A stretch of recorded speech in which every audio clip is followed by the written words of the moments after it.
Ladies and gentlemen, I am going to ask you a serious question, and I really mean a serious question. Have you people had enough of this bullshit on YouTube lately that's been going on? Have you had enough bullshit from one crying in the wilderness?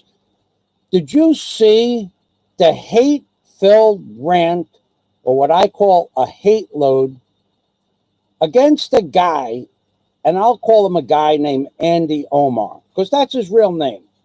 Now let's get this straight between me and you and Andy Omar and everybody else out there. I don't like Andy Omar, but I have no reason to dislike him either.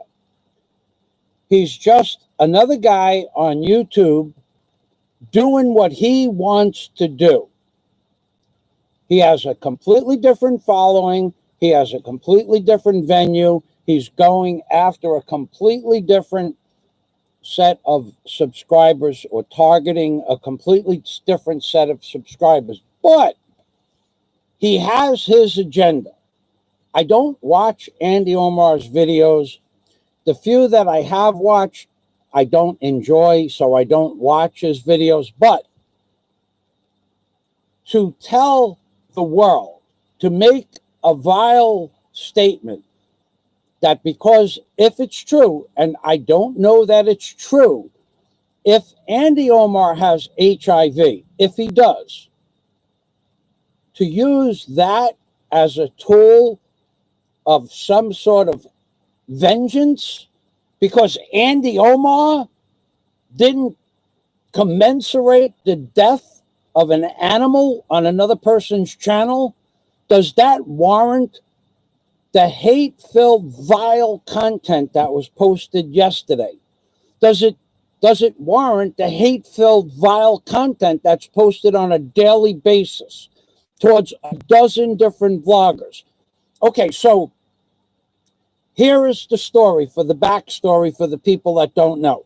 First of all, I don't like a lot of vloggers out there, and I don't watch those vloggers. I don't care what those vloggers have to say between one another. Everybody has their own niche on YouTube. But to take a possible truthful statement that Andy Omar may or may not have said, because there are so many people making troll accounts, unless I hear it from Andy Omar's mouth that he has AIDS or HIV, I'm not going to believe it. It's just not true. But to take that piece of information, if it is true or not true, and to say that Andy Omar should be the next person to die, and then he's going to qualify that statement with more fucking hate speech, more hateful rhetoric, because what did Andy Omar do or not do? He didn't console another guy whose dog died. Well, there's probably 7 billion fucking people that didn't console me when my dog died.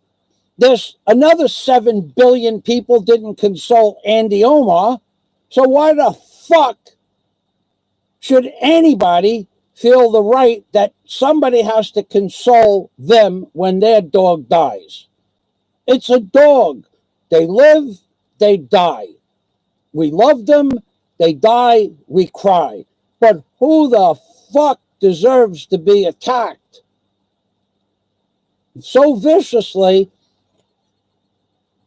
and taken out of context, whether or not Andy has HIV or not, and then demean Andy to the point where Andy should be the next person to die because he didn't console a certain fucking YouTube blogger? It brings me to the song by The Who back in the early 1970s. Who Are You? The album with the blue. Who the fuck are you to believe that every person in the YouTube Philippines jogging genre should have to console you on the death of an animal? And we still don't know why anybody would, any one particular person would say, Andy Omar, you need to be the next person to die. Warren Hunt, die, Warren, die, Warren, die. Obama, same thing, different words. Obet, same thing, different words. And myself, three days in a row, saying I should die broke. I should die a horrible death. I should die this. I should die that. And on top of that, the fucking guy has the balls or ball to say that he's going to be a ninja about what he's going to do next. As if that's not an implied fucking threat.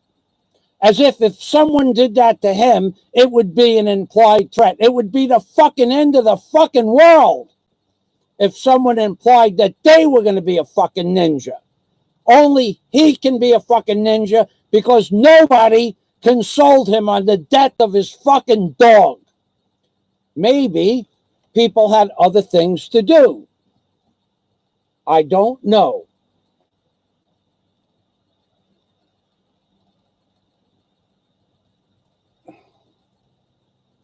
So Dave Knopfler, who normally has, my camera just came on. I don't even know if you guys heard my dissertation on this. Dennis Adams, welcome to the machine. Dave, the dirt will come out. I don't know and I don't care whether Andy has HIV or not. The point is, why the fuck should anybody be so fucking mean, malicious, and cruel as to use HIV as an excuse to tell somebody they should die? First of all, the possibility exists that so many more people in this world have HIV or AIDS that they don't know about, especially people that are promiscuous in sex all over the world. And if you'll notice, the United States government has put a fucking cap on what they talk about in regards to HIV. It's no longer talked about. Why? Because it's a silent killer. It kills people silently. And it reduces their lifespan. And the United States government, for all of anybody still believing that we're some kind of fucking savior of the world, is nothing like that at all. The United States government has a fucking ulterior motive to kill off most of its population. It's all happening now. But the fact that somebody has or doesn't have HIV, and to use that as a grab all to get viewers, or the person is just a mean, malicious prick for saying that Andy Omar should die of HIV. What did Andy do to him? What did he do to him? Did Andy do anything to cause the death of the guy's dog? I doubt it. I'm seriously believing nothing like that happened. Did Andy make fun of the guy's dog dying? No, he did not. And yet the whole fucking world has to drop to its fucking knees because somebody's dog died. My dog died. Your dog died. His fucking dog died. Everybody's dogs dies. Sometimes you live longer than the dog. Sometimes the dog lives longer than you. But everybody's dog dies. Why the fuck should the whole world stop because of a dead dog? And that's not the reason why I came on today.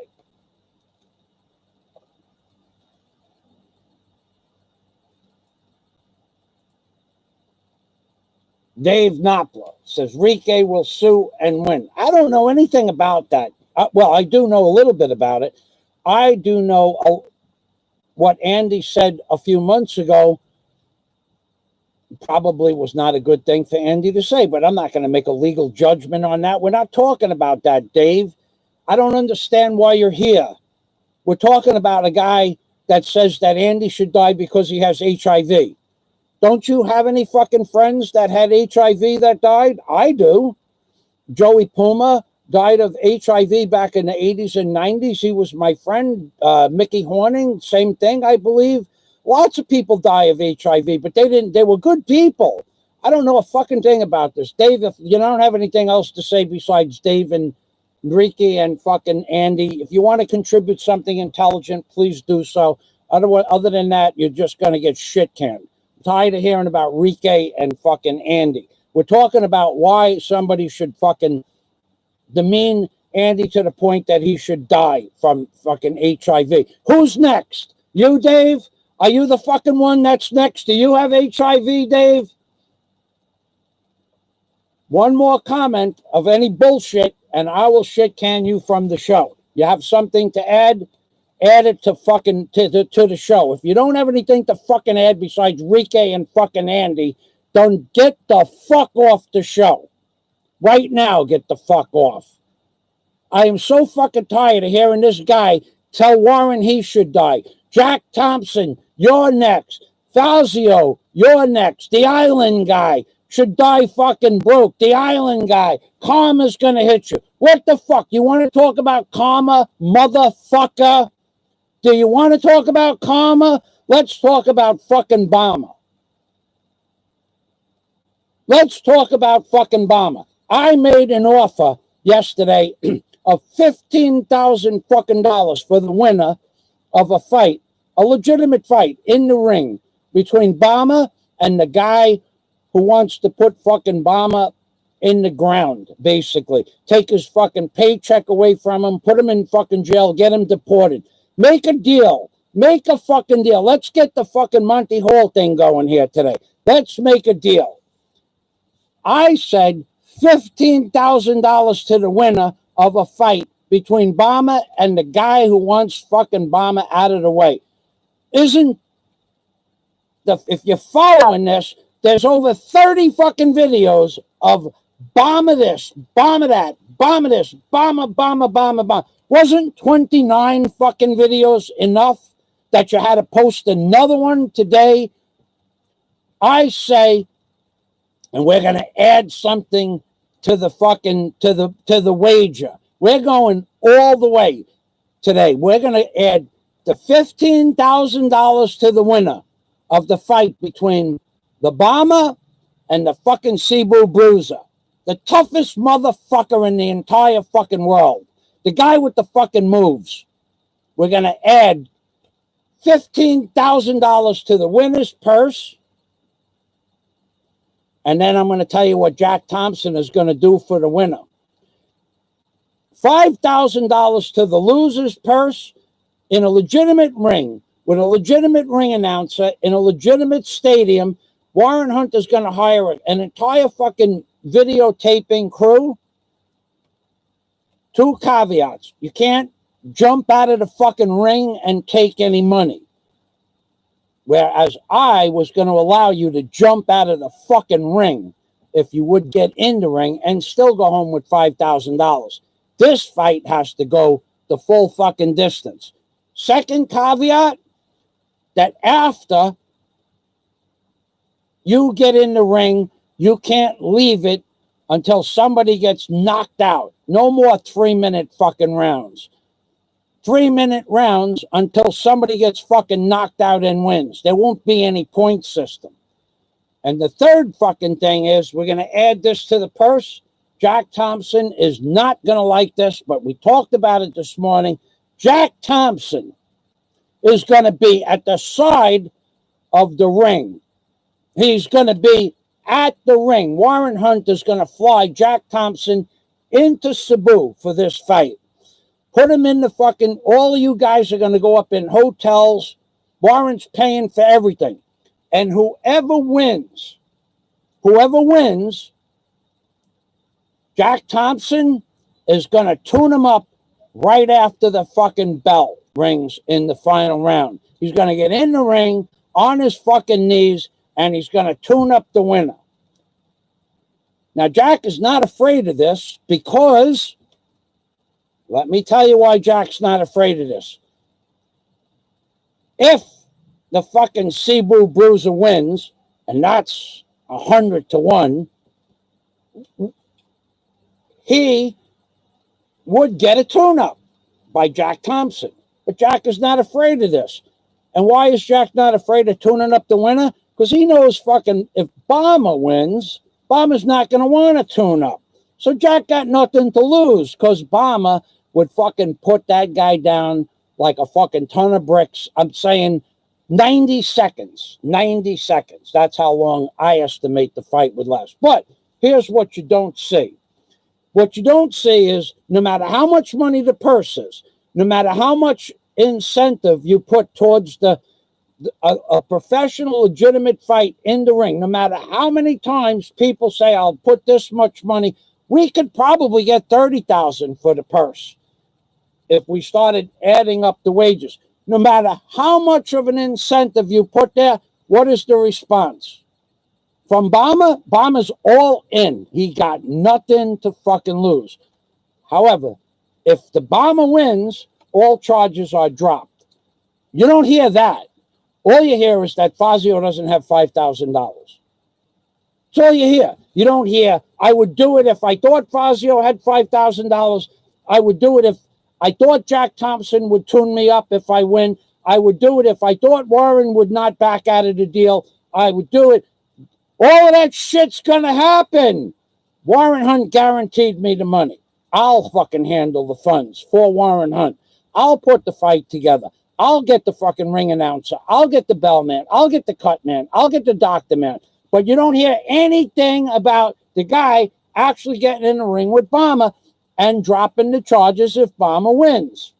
Why? All you hear is Fazio don't have $5,000 fucking dollars. That's all you hear. Why? Because that guy called self-preservation knows that if he gets in the fucking ring with Bomber, it's 90 seconds. It's 90 seconds at best, and his reputation as the toughest motherfucker that ever fucking entered into the Philippines blogging genre, the toughest man that ever lived, the man with the moves, the man who watches the fucking mirror moves, the man with the moves from the mirror. That guy will go down in 90 seconds.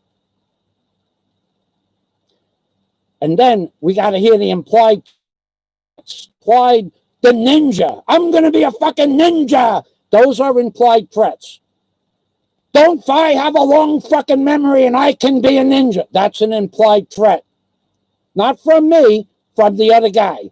We hear this every fucking day. Doesn't people get tired of this shit? Doesn't anybody get tired of hearing how fucking tough this guy is and won't back it up? Not one fucking time has he ever backed it up. Which is okay that he doesn't back it up. But doesn't anybody get tired of hearing this shit?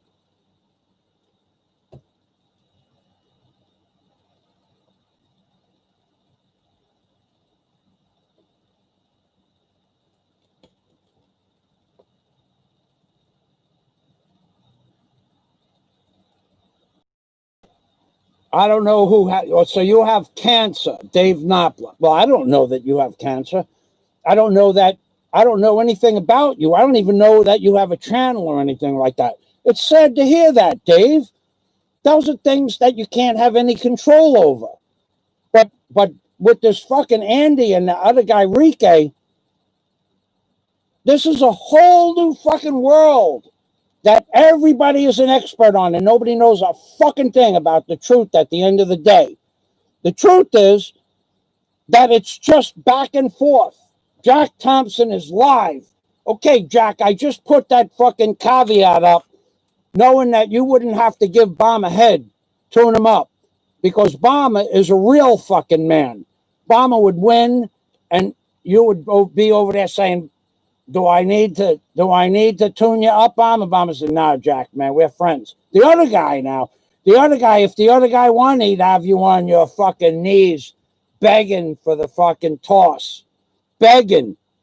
Sir Jack Thompson tuning up the winner. So you only have to worry about that 50% of the time, and you don't have to worry about that at all. Jack Thompson is all in on this. So now not only do you get $15,000, not only do you get free airfare, not only do you get free hotel, not only do you get free hospitalization, the ring is paid for, the doctor's paid for, the ambulance is waiting, and Jack Thompson tunes up the fucking winner. all set in stone.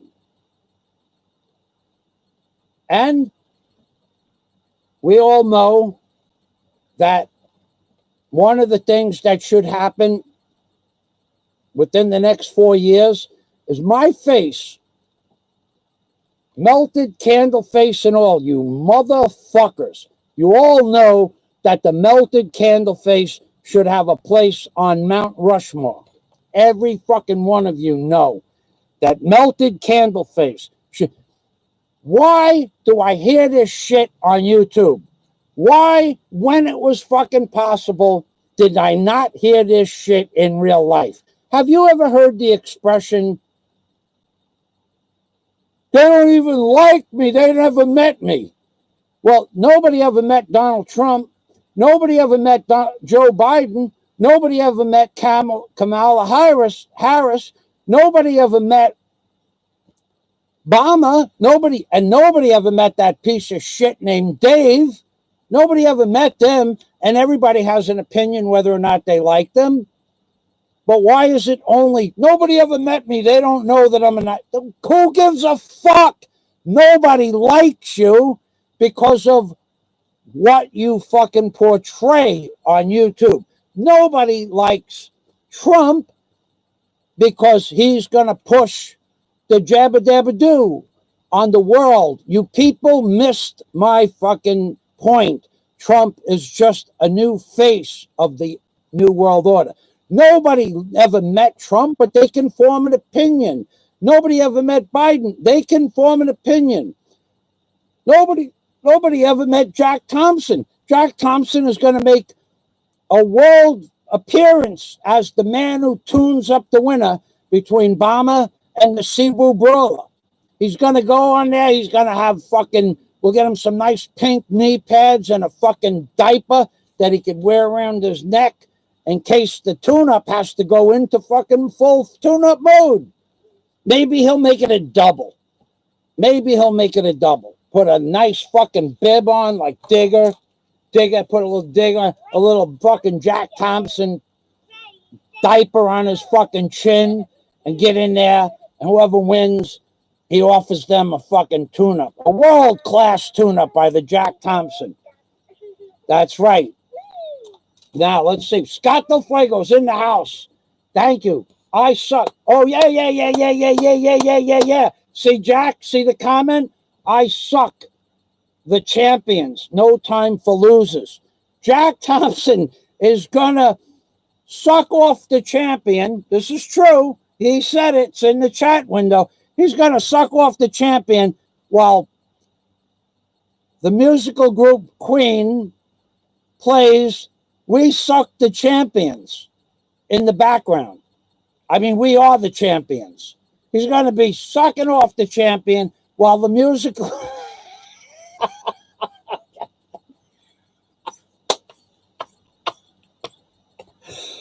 Oh! You got a visual on this shit yet? Jack Thompson is...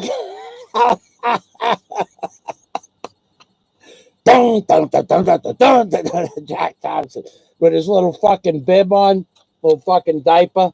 Give Jack a little diaper. We are the champ. Jack Thompson and I talked about this morning.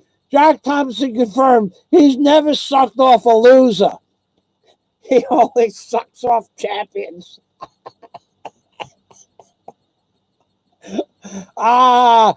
Jack, you got nothing to worry about.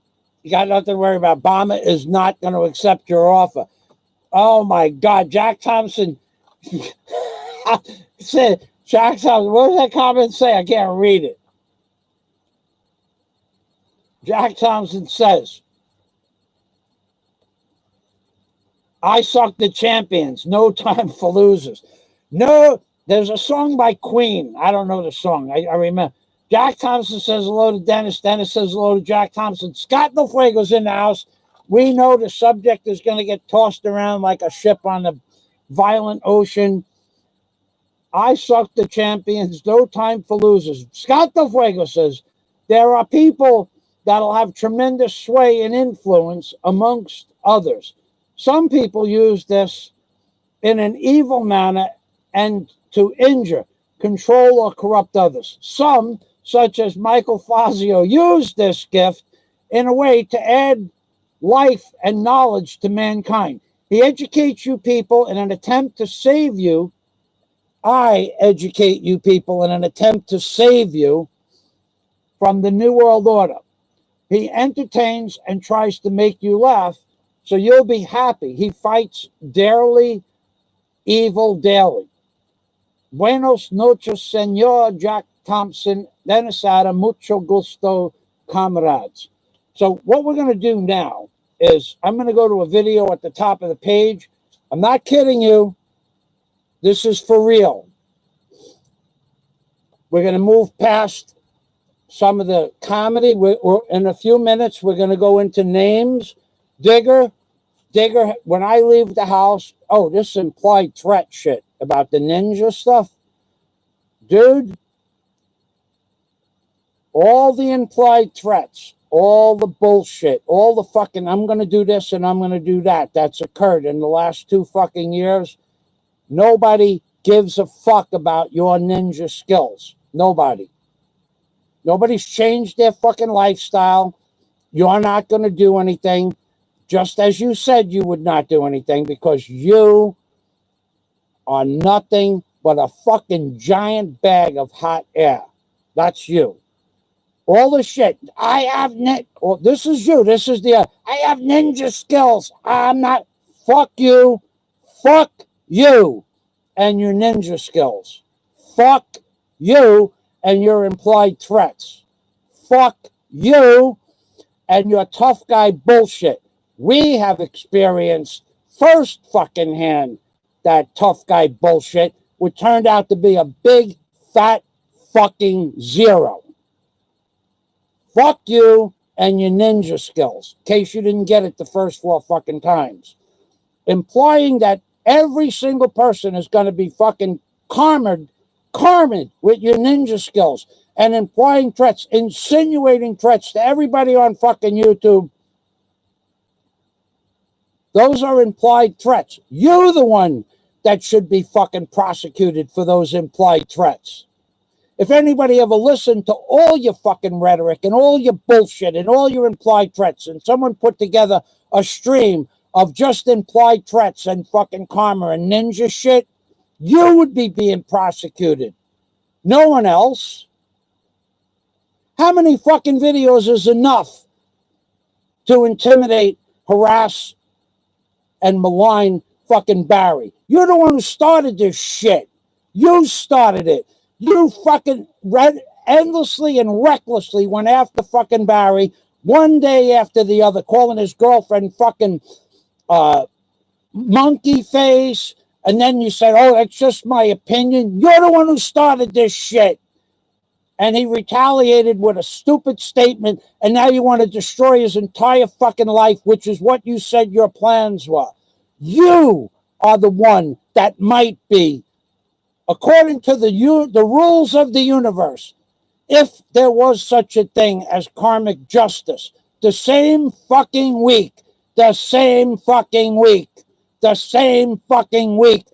you devastated fucking Barry. He's going to jail. I'm going to take everything away from Barry. If he goes to jail, I'm going to throw him some rice morsels. He's going to have nothing. I'm taking away Barry's Social Security. I'm going to put him in jail. I'm going to fucking get him deported out of the Philippines. And what happened? What happened that week? Your dog died, which devastated you. Is that karma? Was that karma? Or was that fucking something else? Because you keep talking about karma, and maybe you just built up enough fucking karma with saying outright you're going to destroy Barry's life. I'm going to destroy his life, taking everything away from him. You're not going to have a girlfriend. You're not going to have a place to live. You're going to be in jail with the rats. You're going to be thrown out of the Philippines. You're going to be fucking in jail forever. And then that week, what happened? Was that karma? Was it fucking karma? There's a big question that you need to answer. Of course you won't. You'll twist this around. Go ahead and twist it around any way you want. The truth is that you're a fucking mean, malicious, nasty, evil, in most people's opinion, vile blogger. That's the fucking truth. That's the opinion of most people. Nobody could come to any other decision than that after watching 100 or so of your fucking videos. And I'm going to add one more thing. The fucking Girl Scouts are coming. The Girl Scouts are coming. You made fun of the Girl Scouts? The Girl Scouts are coming. Now I'm going to go to my videotape here, and we'll see what happens. Scott.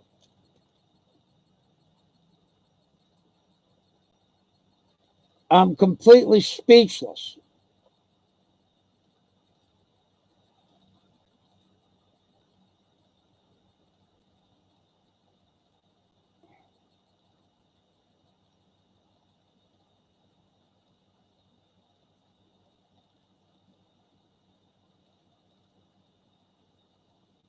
All right, Dave, I don't know who the fuck you are. When you start posting fucking videos, Dave Knopfler, then you can start criticizing people.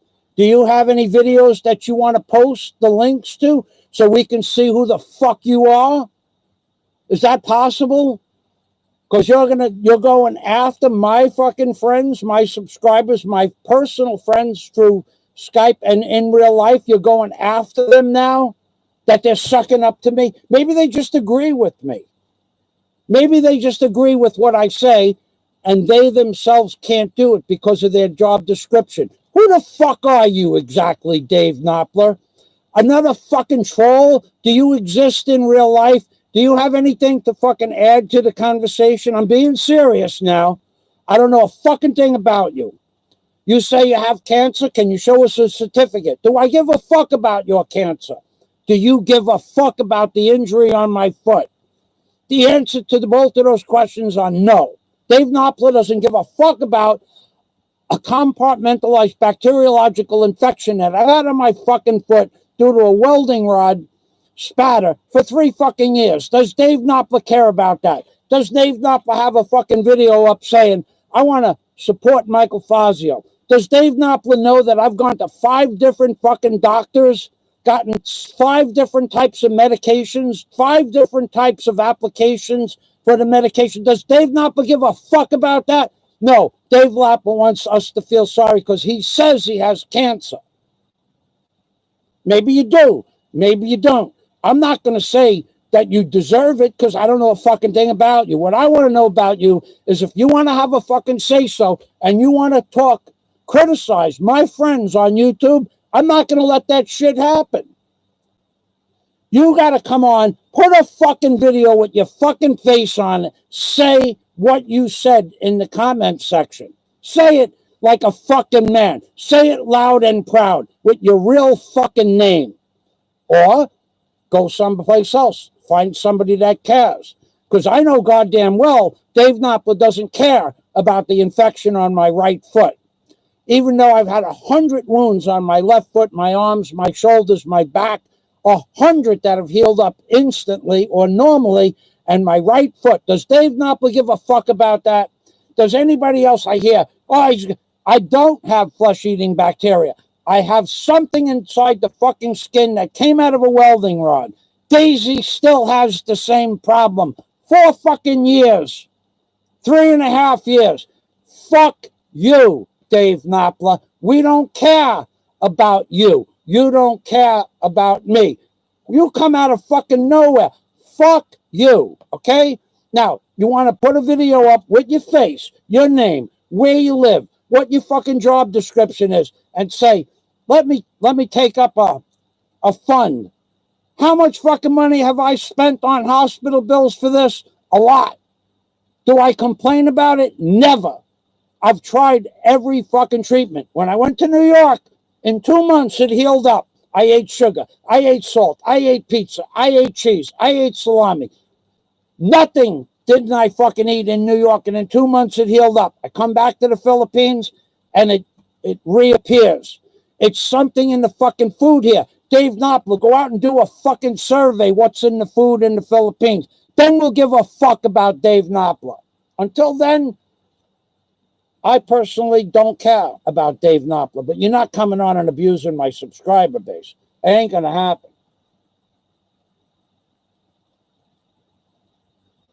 Thank you, Dennis. He can talk, doesn't bother me. This isn't real life. I feel bad for people that think it is. Peroxide. I've tried that too. Skinny Rhythm Vlogs. I remember you. The other guy that was going to make a video for me 5 years ago and never did. I remember that. 1212, Quiet in the Night. Have a nice day. Skinny Rhythm Vlogs. I remember everybody, pretty much. Skinny Rhythm Vlog. Tom Sock.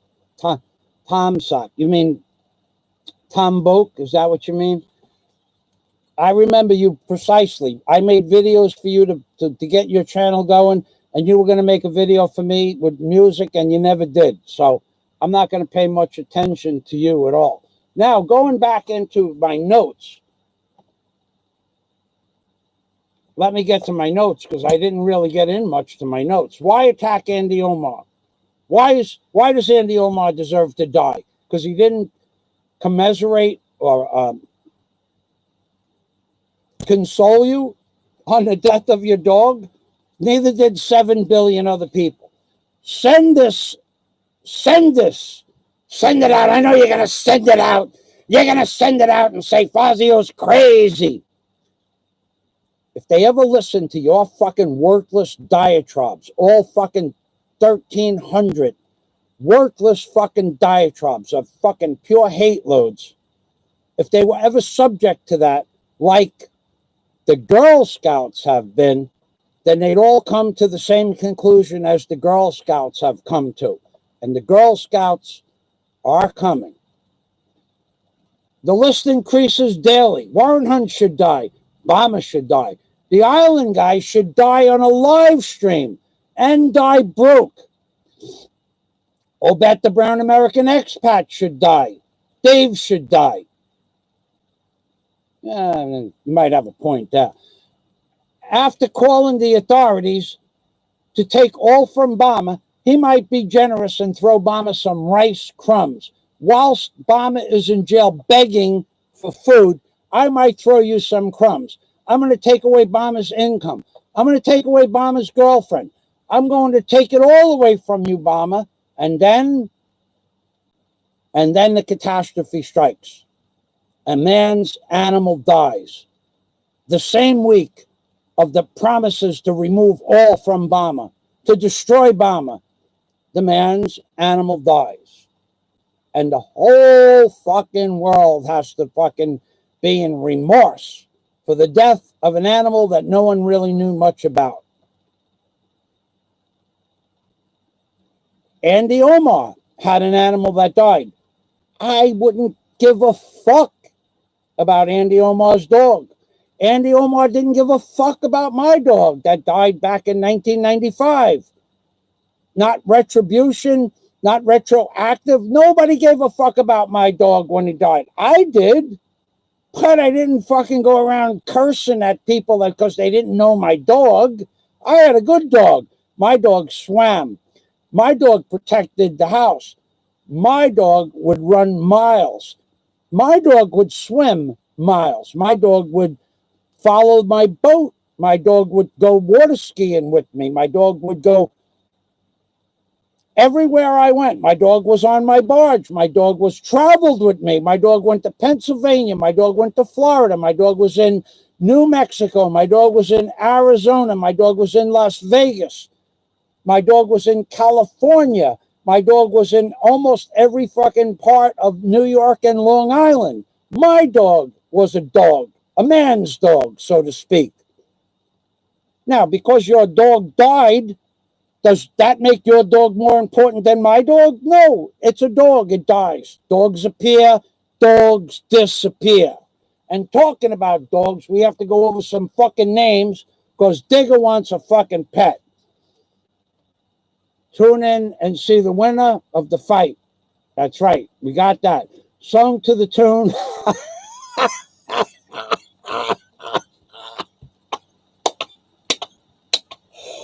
Oh, shit. Yeah, let's turn it around.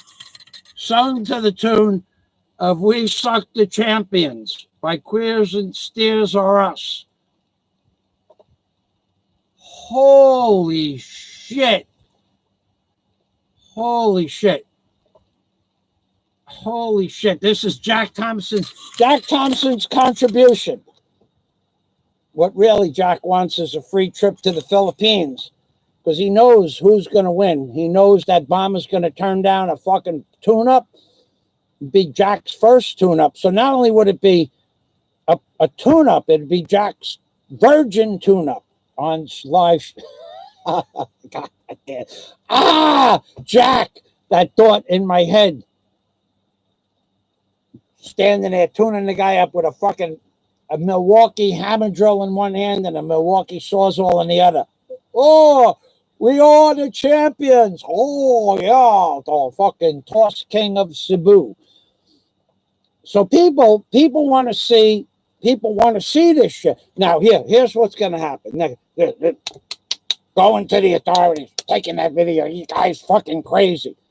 Guys fucking crazy. I got news for you. I'm not crazy. I got news for you, motherfucker. I got news for you. The blood test that I showed, the diastolic and systolic pressure of 120/80, that was fucking real.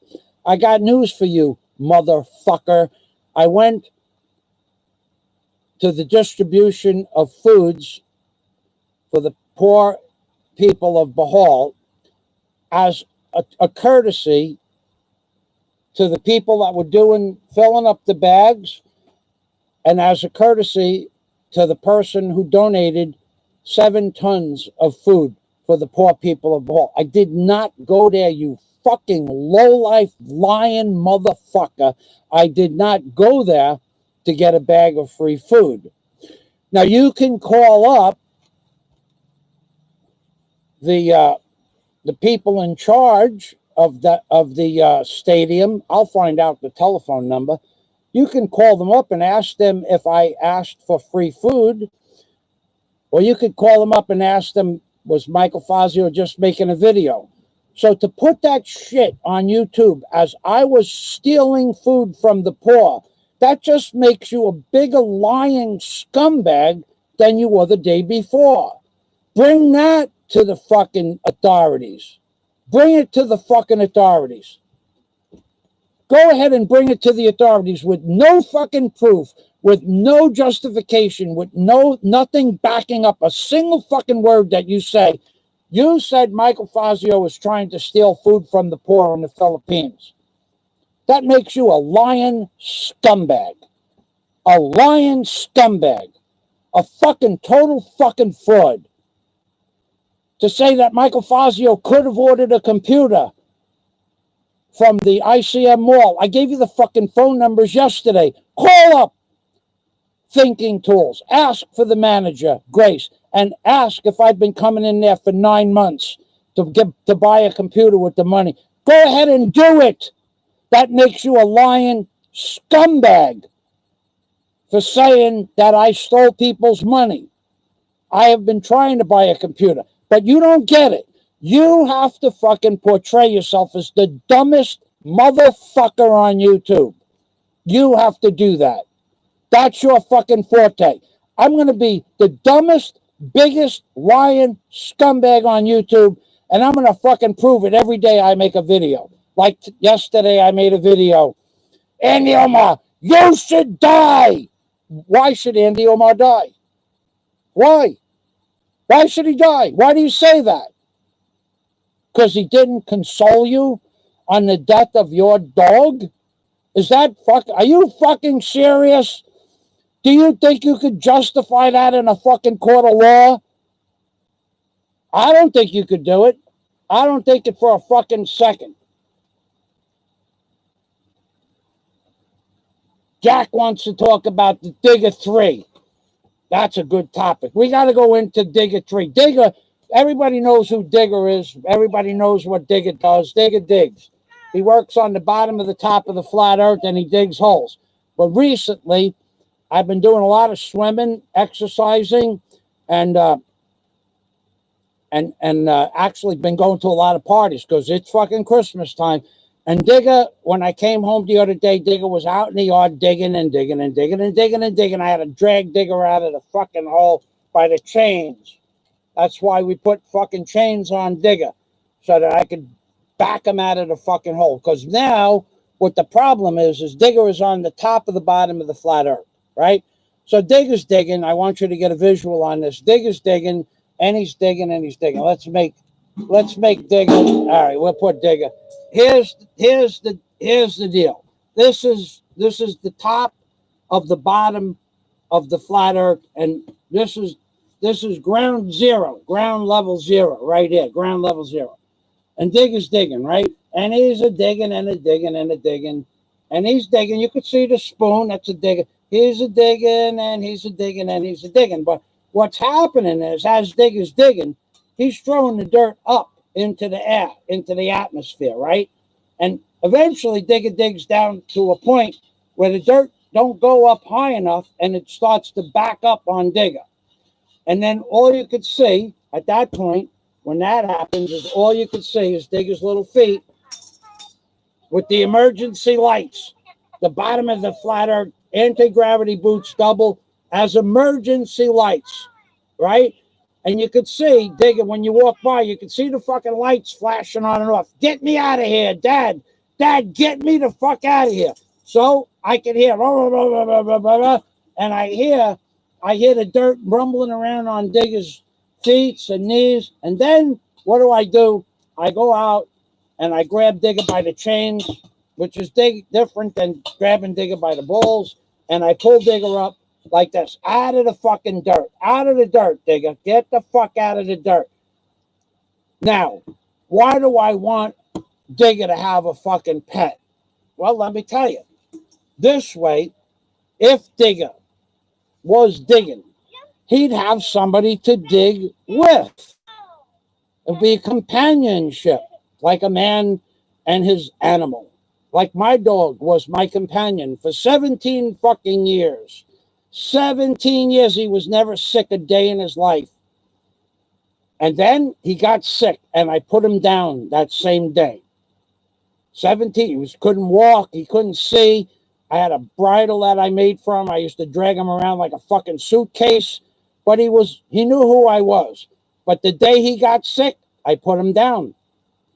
I brought him to the vet in Florida, and I put him down. Because a man, it's good to have companionship. Oh, and talking about companionship, who is that motherfucker out there that for a year and a half keeps saying Fazio's going to die alone? He's never going to have a woman again. He's going to die alone. He's going to die of ugliness. He'll never have a fucking woman. Why do you care? I don't care, obviously. If I did fucking care, you would probably know about it. I just don't care what you say. What I do care is that you fucking believe what you say. You fucking believe that because you're going to be a fucking ninja to people like Andy or Warren or Jack, and those are implied threats. I do fucking care that you believe that you're okay to imply threats to everybody else, but just the fucking mere mention of what you do is an immediate fucking civil action, a court case, a fucking jail sentence, a death sentence, life in fucking imprisonment, gonna bankrupt you. When in fact, what you should be doing, what you should have fucking learned how to do was go around and do videos like my video of the food bank making the bags of food and talking nicely about the local people, but not you, you dumb motherfucker. Not you. You have to find every idiosyncrasy about every possible wrongdoing, about anything that you could say something negative about anybody. And where the fuck has that got you? It got you fucking isolated from the rest of the fucking world by every possible fucking venue. Because you're a mean, malicious, sanctimonious hypocrite that can't do anything that people enjoy. You can't go out and buy a fucking pizza and talk about the good quality nature of the pizza or the restaurant or the fucking people. You can't do that. You have to go and make some sort of derogatory fucking comment about everybody. Every single fucking video you post, every fucking blog you make is hate. Hateful, fucking spiteful shit. And where did it get you? It got you isolated from the rest of the fucking world. To the point where when a trusty, faithful, loving companion passed on, nobody fucking consoled you because nobody fucking likes you. That's the truth. And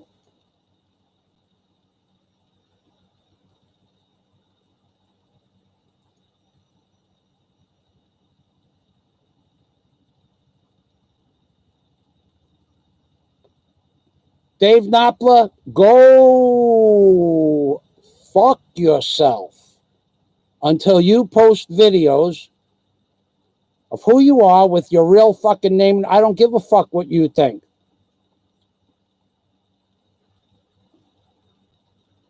Dave Scott, I just timed him out. Needless to say, it takes all his comments down when you're timed out, someone, but I don't like people talking shit about my friends. Thank you, Dennis.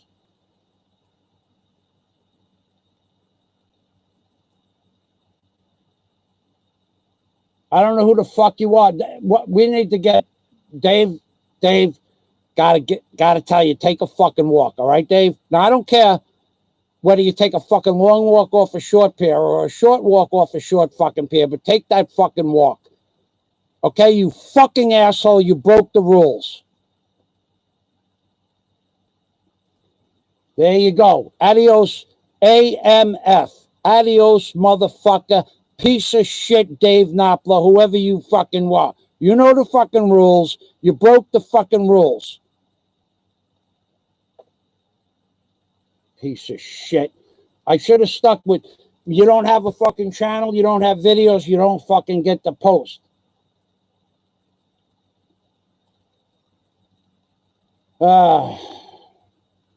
Message deleted. Pennsylvania truckers in the fucking house. I like that.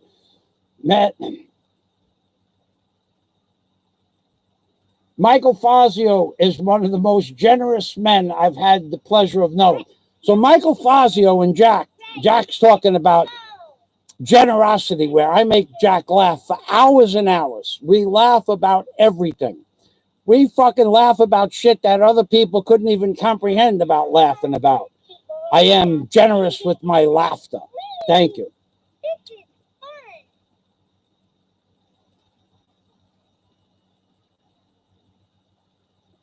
Scott Del Fuego, thanks, Dennis. I appreciate loyal friends. He isn't wrong. I don't disagree often with Michael on his channel. Don't feel the need to. It's his channel. It's actually funny, says Scott Del Fuego. Michael gets the tongue-in-cheek in some of the statements. Strange, others don't. And we still see this fucking worthless troll named Dave Knopfler. Still seeing him. No, I'm not having a bad day. Fuck you where you breathe, Dave. Fuck you where you breathe, Dave. I'm not having a bad day. I'm tired of being fucking threatened. I'm tired of fucking the insinuation that karma, ninja, all this shit's gonna fucking happen. Make it fucking happen or shut the fuck up, Dave. And we all know who you probably are right now. Another piece of shit on YouTube with no fucking real content. Scott says, I don't know your comments. To me, it sounded kind of insulting, but it's YouTube. Not a big deal. Hope you'll feel better. Cancer sucks. See, you got your fucking 5 minutes of fame. I don't know that you have cancer, Dave. Show us the certificate. Show us that you're not that other piece of shit who everybody thinks you are at this point. Dave Knopfler, another fucking troll. I don't like trolls.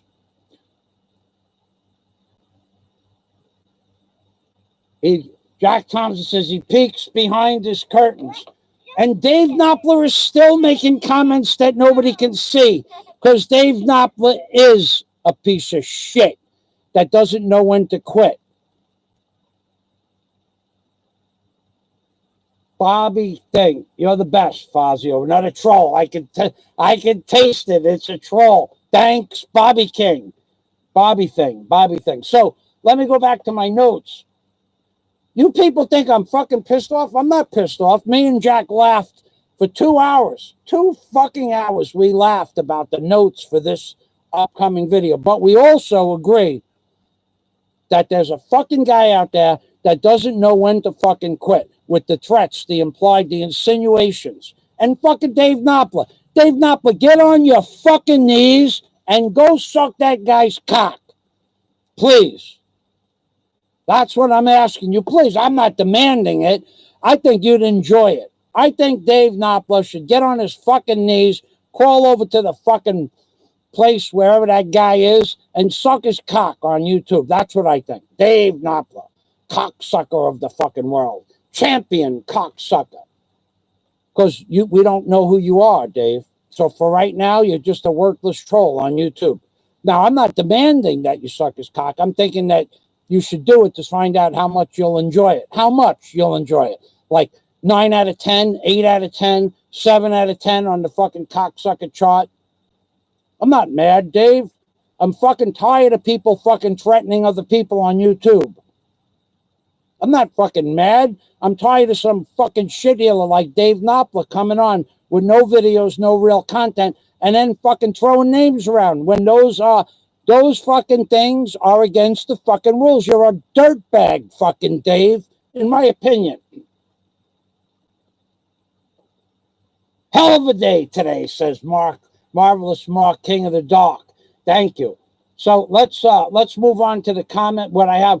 So Digger needs a pet. Everybody knows that all fucking real men and all real diggers need a pet. But we have names. We have names that we're going to go through. But we're really probably going to focus more on the names for Digger's new pet. Oh, another thing. I'm not allowed to get my fucking boy Digger a fucking pet. Oh my God. He wants to get a fucking. It's my channel. If my Digger wants to get a fucking pet, my Digger gets a pet. If my Digger asked me for a pet, if he could talk, I know he would want a pet. I could tell by the way. Look at his eye. Look into my eyes. I need a pet. When I dig alone. I dig and dig and dig, and I don't find a bone. But with a pet, I might be met with a bone of my own. I need a bone of my own, and I need a pet, and that's why I'm gonna get a pet soon. Soon. Let's see. It's showtime. Let's get some names. So the names of Digger's pet. The names of Digger's pet. Who does that remind you of? The names of Digger's pet. Digger 3. We could vote with our wallets, but wait till I get the pet itself. Another name. Let's see if someone throws up a name.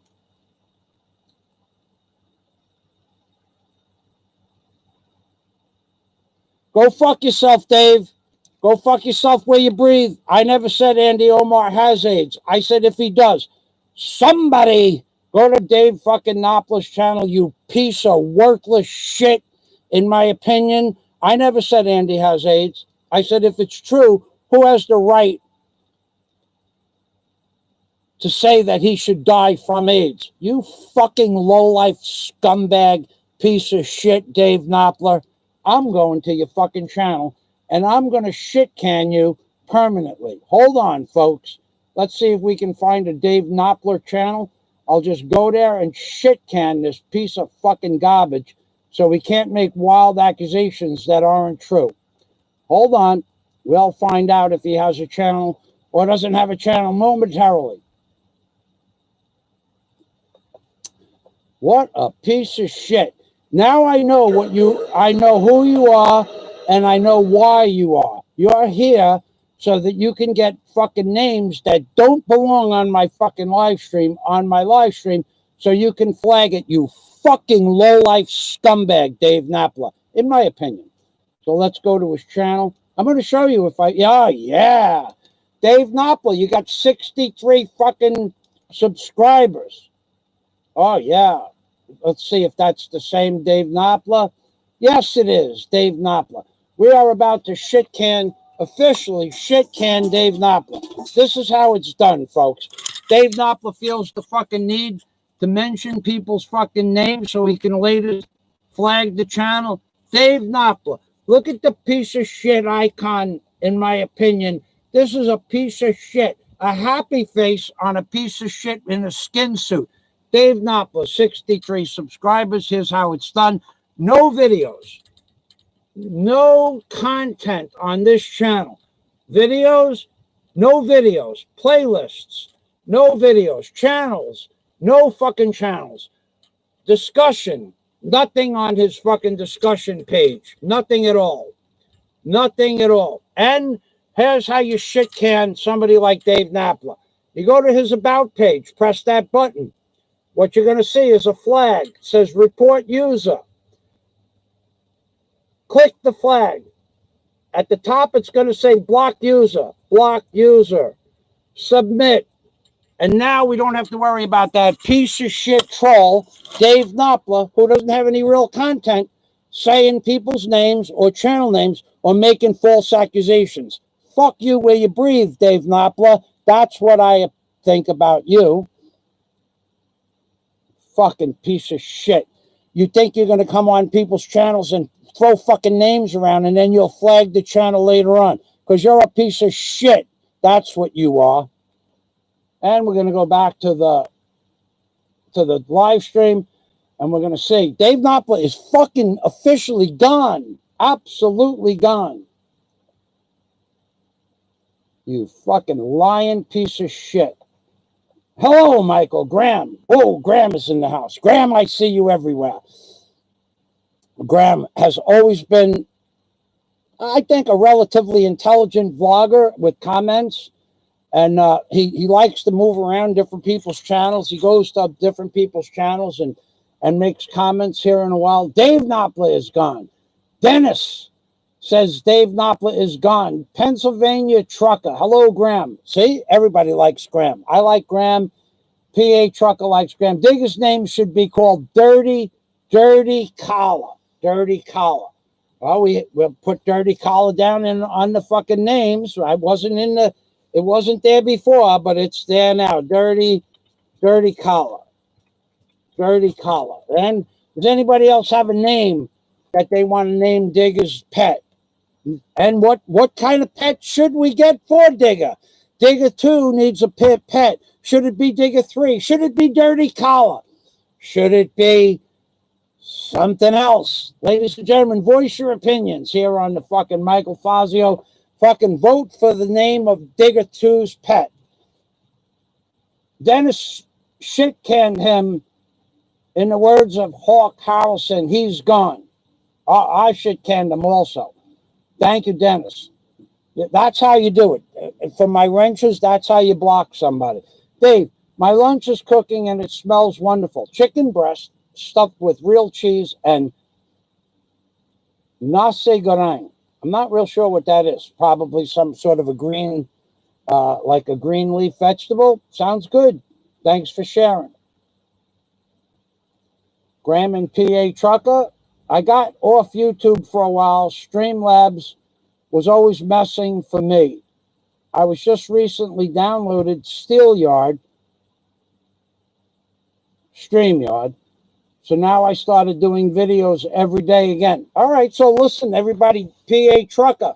Now there's a man that's going to have content. He's going to show you what it's like over the open road, probably see some snow, possibly mountains, well, definitely mountains, and some of what looks like to be a real road. So I'm going to go there right now and subscribe to PA Trucker's page. That's exactly what I'm going to do right now.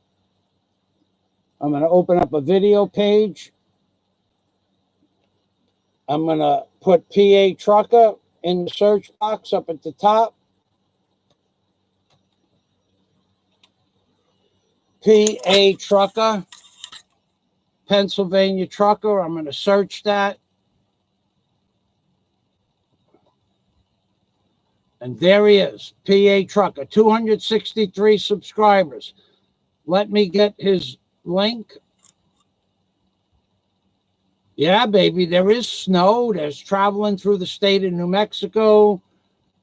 Bad storm in Winslow, Arizona. Does anybody remember that song, Winslow, Arizona? Let's get Mr. PA Trucker, who's also friends with quite a few vloggers. Welcome on almost everybody's show, which is why PA Trucker has a wrench, because he's a trustworthy human being. Let's get over here. Jack Thompson likes PA Trucker. I don't know if you want your real name up there, so I don't mention it. But we're going to get the name of your channel. There are things I do and things I won't do. And unless someone wants their real name, I don't normally say it, post it. Okay, we'll go here, we'll post that. Okay, we're going to post this 3 time. Now, if PA Trucker wants his real name on there, he can post it himself. I'm going to post PA Trucker's his channel, because anybody that has content is welcome to post on my channel. And especially if you're a real man, and PA Trucker quantifies for all of those, all of the above. Let's go back. LaRue Seagrass is here. I'll have to curb my voicing, I'll have to curb the vernacular, curbing the vernacular. Digger's name should be Dirty Collar. Dennis shit canned him, in the words of Hawk Harrelson. He's gone. Graham to PA Trucker. I got off YouTube. Bye-bye, Dave Knopfler. See, Dave Knopfler, you know what? I know exactly who you are, Dave Knopfler. Number one, you're a piece of shit for putting other people's names in the comments section when you know that's against the rules. Number two, you're a piece of shit for twisting what I said about Andy Omar. I will fucking wager you $100,000 fucking dollars that I never said Andy has AIDS. I said if it's true that Andy has AIDS, you fucking lying piece of shit.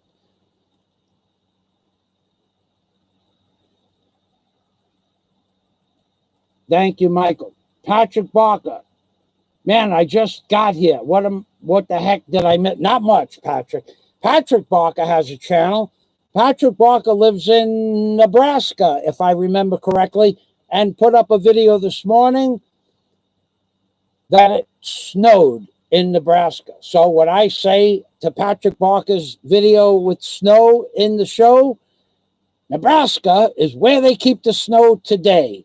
Where will it be tomorrow? That was pretty cool, though, Patrick, seeing snow. That's the first video I've seen of a snowfall in the United States. Scott says, I like videos of 18-wheelers hauling coal. Coal. That's an insinuation to get Dennis Adam to put up the link to his channel. Scott is moving the conversation over to people who burn coal for a living. Dennis Adam, please put the link to your channel up. LaRue Seagrass. Hello, good morning, LaRue Seagrass. LaRue is a woman who does not sleep. Got up at 1 o'clock in the morning. LaRue was doing a live stream. Got up at 6 o'clock this morning. LaRue's live stream was over. Got up at, now LaRue was back. Does LaRue sleep? The big question is, LaRue, please post the link to your channel. Good morning to you as well. Dear friend Scott, a blessed night to you. Gently used collar for safe, fresh dirt, easy to clean. Jack Thompson, a gently used collar for sale, fresh dirt, easy to clean. Ah, and the plot thickens.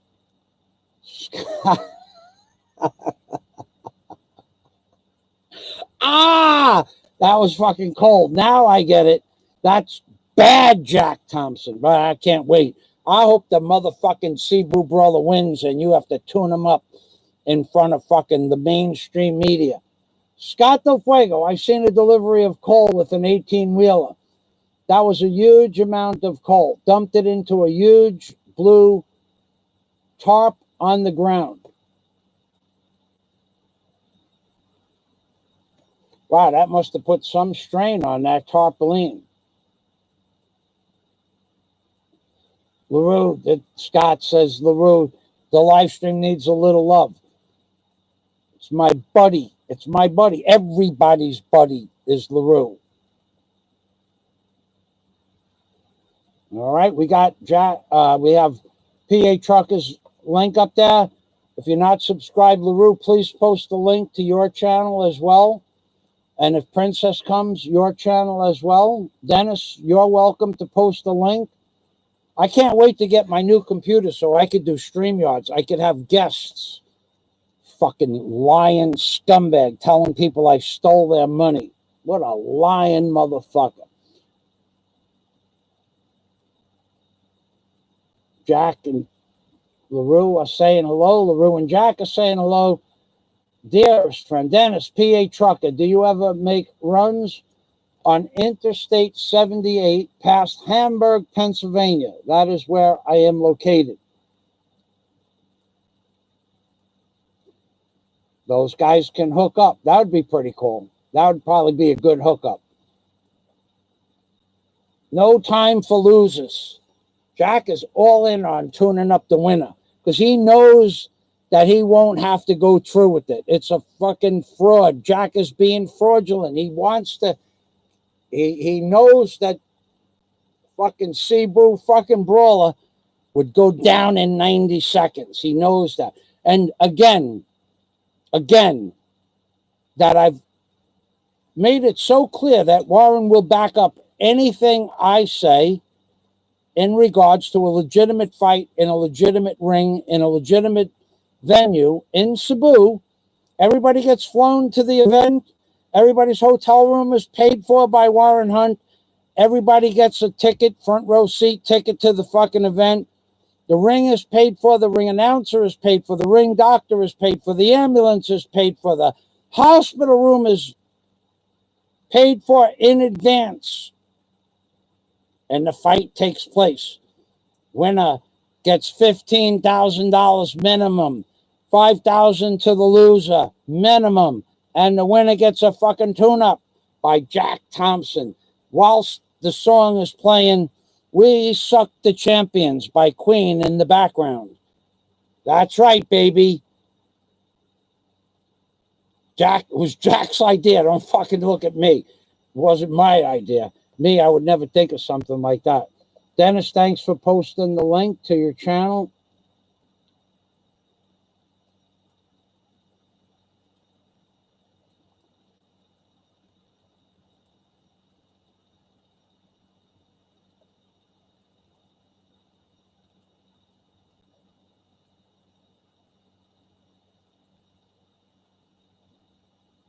Oh, boy. Well, now we're getting into the fight. How about a backyard fight club? That'll never fucking happen. I remember seeing that fight when it was still on. The one where Kimbo Slice hit the guy so hard his eyeballs popped out. I'd donate to that, says Jack. Yeah, Jack. Yeah. Every time I hear the song We Are the Champions, it will remind me of you on your knees tuning up the winner. Yeah. Done. All right, so we got to go back to the names. What could be a possible name for a digger 2 companion? First of all, what should a digger 2 companion be? Should it be a Warren Hunt companion, like a cat or a bird? Or should it be a companion like the Lone Ranger has? An Indian, perhaps? Digger should have his own personal fucking Indian? Or should it be a companion like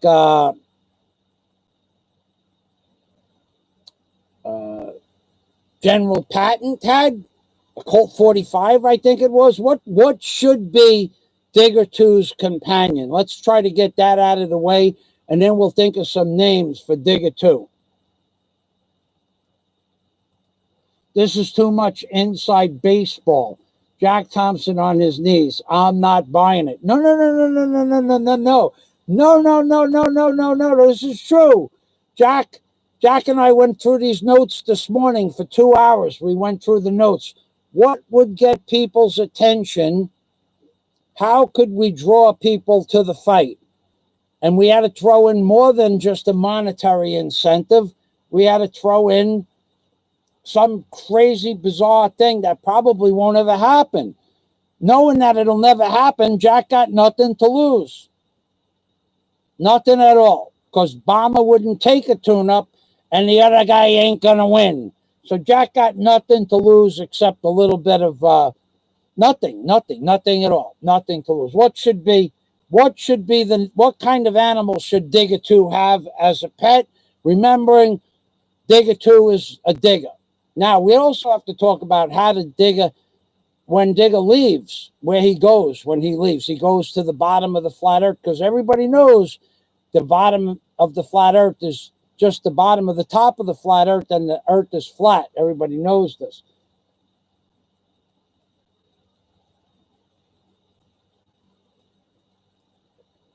Now, they won't give you a strike for music in the background, Dennis. They'll give you... what they'll do is they'll make it not visible in certain countries. They'll make it, or they'll just take it off. They'll just not let you play the music. They'll just remove the video. But the only way I think you could get a strike for music in the background is if you claimed it was your music, you'd get a strike. But music in the background, even though 10 years ago I got a strike for that, which is what shut my first channel down, now they don't. Now they're more understanding about music in the background.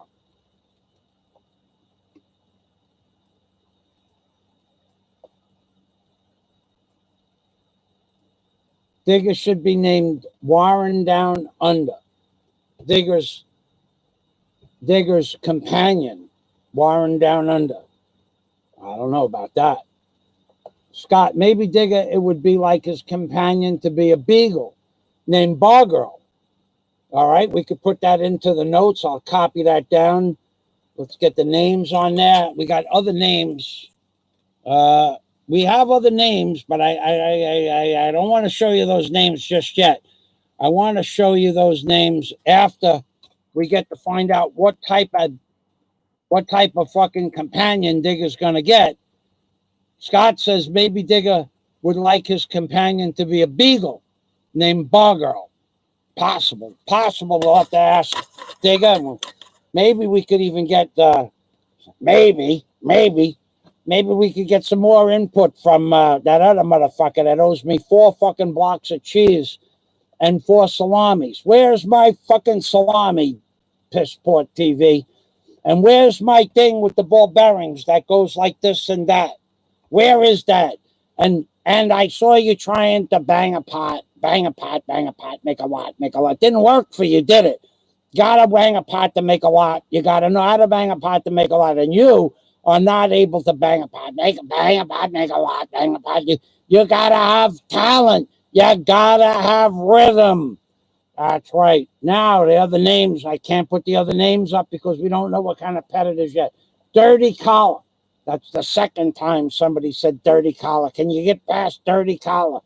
We know Dirty Collar because it's only been used slightly one time. Dirty Collar.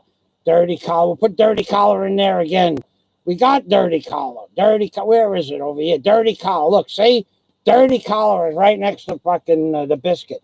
And Dirty Collar twice. We have Dirty Collar twice. But remember, ladies and gentlemen, Where's it all gonna fucking make a big difference when we get down to the real name of Digger's Companion? You people are gonna have to vote, and vote often, and vote hard. Voting with your credit cards. Vote often, vote hard, vote with your credit card. That's right. We have 2 fucking applications for dirty collar. Dirty collar going once, dirty collar going twice. Do I hear Digger 3? Do I hear Trigger? Trigger! I saw Trigger in the comment section earlier. Do I hear Trigger? Trigger for Digger. Trigger for Digger. Digger for Trigger. Do I hear Trigger? Let's put down Trigger. I saw Trigger in the comment section. Trigger. Should it be Trigger or should it be Trigger 3? I saw Trigger in the comment section. So we have dirty collar going once, dirty collar going, and Trigger 3 going once. Do I hear Trigger 3? Do I hear Digger? Do I hear? I'm sure, dear friend Dennis, you have a copyright. Just check your email from YouTube. You might have a mail from it. A tiny little striped underwear. A tiny little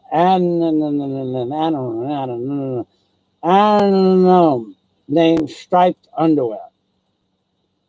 Unknown. I gotta figure. I don't know what that word unknown means. Unknown. A tiny little gnome named striped underwear. That word unknown is not a word. I know words. I know that word. I've read the Webster's Encyclopedia, 20th Unabridged Dictionary, enough times to know that that's not a word. Okay, maybe there's an anometa. I think that's a word. An anometa. And gnome. Whoop. Oh, God. It's fucking word. No. And gnome, it's a marine predatory animal. Oh, my God. It's a gnome. Are the marine predatory animals of the order of Octinaria. They are named a gnome. A terrestrial flowering plant because of the colorful appearance of many cyanomes are classified in the Plithum Synodria class, Anazoa subclass Hexatra. I'll just put it up there. Whoa, fucking Fazio didn't know that word. And I was just with the sea anemone yesterday. Anemone, but that's a sea anemone. I was with a different species of an anemone. Here it is right here, folks. Scott fucking nails it. An anemone. And anemones are the marine predatory animals of the order of Archinicaria. They are named after the anemone, a terrestrial flowering plant. Because of the colorful appearance of many sea anemones are classified in the Synodria class and a subclass Hexacorollia. I guess that's where they get the Corollia fucking virus from, all these spikers. I wouldn't doubt it. They pull shit right out of the air, these fucking people. Like Scott pulled that one out of nowhere. Sea urchin named Spike. Sea urchin. There's the definition, and it's too many characters. So we have to, okay, too many characters. We have to cut it in half. We'll post it in 2 parts. Fucking Scott came up with a word that Fazio didn't know. A sea urchin named Spike. Now, I like that. But then, how would he get along with that sea urchin on dry land? Sea urchin named Spike, it goes into the names. So far we have Spike. Spike, I had a dog named Spike, a Doberman Pinscher. Wasn't my dog. It was the Shiz's dog. Never mentioned the Shiz's real name on YouTube. The Shiz, he might be 70-something years old, but he might be watching. The Shiz had a way of fucking knowing everything. Anyway, the Shiz gave me a dog with a 2.5 car garage as a workshop. And he said, this is your dog. You take care of this dog. Because I was the only fucking person in all of history to be able to walk up to the dog and tell it to sit and then walk onto the property. The dog was fully fucking trained. And the dog's name was really Spike. And the Shiz told me come to his house. He had a job for me to do.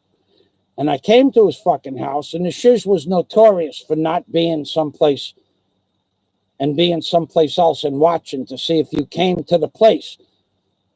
Just as a test. Shiz test. Test this. So the dog quietly, without barking, runs up to the gate.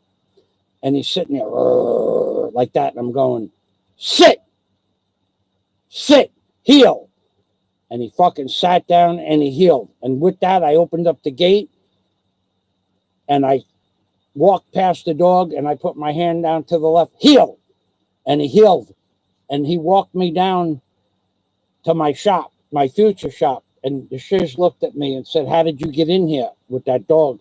I told him to heel. How else would you get in here? He goes, nobody ever did that before. And he liked that. He liked the idea I fucking controlled his animal. Nothing like having an animal that's controllable. All animals should be trained. So that in and of itself, the shiz gave me a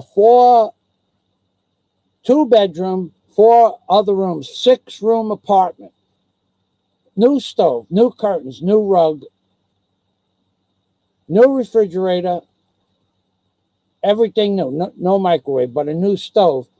And a 2.5-car shop, $225 a month. And he paid for the water and the electric. The shiz. Shiz was a good man. Sometimes the shiz was a great man, but the shiz is a memorable man.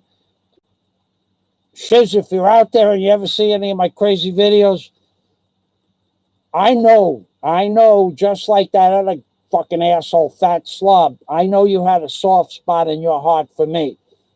I know that for a fact, Shiz. Thank you. Thank you for that. And let's go back to the comments. A pony named Bucky. Now we're talking. Pony named Bucky. A pony's a little bit big for the digger. I don't know if I could feed a fucking pony, but we'll put a pony named it could be a pony doll. Okay, a pony named Bucky. A pony named Bucky. Let's add a pony named Bucky. Let's add it to the list. So we have Dirty Collar, Trigger Tree, a sea urchin named Spike, and a pony named Bucky. Now, there are other names.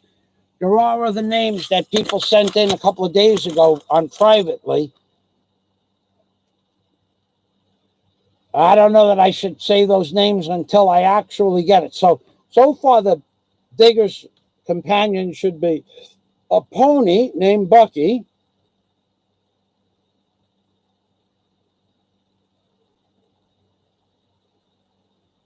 Trigger, or Trigger 3, Dirty Collar, and we will throw in, no, we're not going to say that name, not yet. What was the name of that famous fucking animal that always won? How about a badger? Can they dig? They can dig like a mofo. Help him out. He could name it Ansalomo or Dirty Collar. Ansalomo. How about a badger? Badger's a good animal. They dig like a motherfucker, those badgers. They dig like a motherfucker. Badger. Digger could have a badger for a buddy. A buddy badger. Digger badger. Digger could have a badger for a buddy. He could have a pony named Bucky for a buddy. He could have a Trigger 3, whatever a Trigger 3 is. A dirty collar, and an anomaly, whatever that fucking. Where is that word? Where is that other word? What happened to that other word? It's gone. It disappeared. I got to get it back. How about a badger?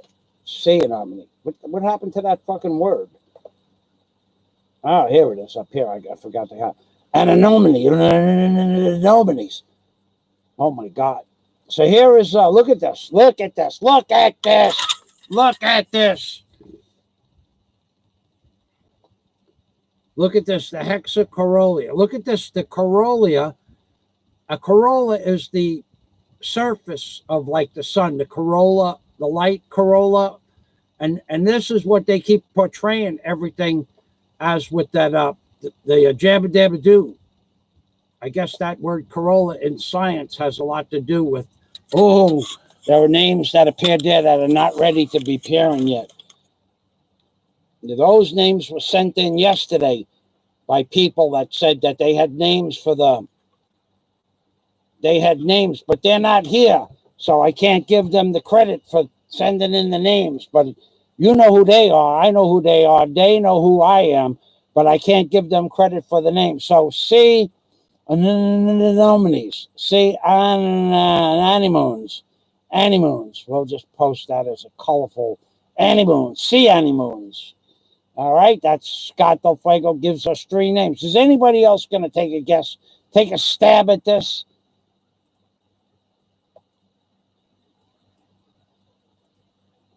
The sea anemones are where the clownfish live.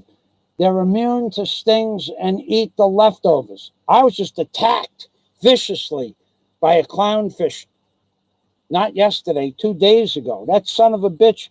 Those 2 clownfish attacked me. See, that's a sea anemone. Anemone. Wait a second. Anemone. Oh, that's an anemone. Oh, oof. I didn't even know what I was attacked by something. Sea anemone. Anemones.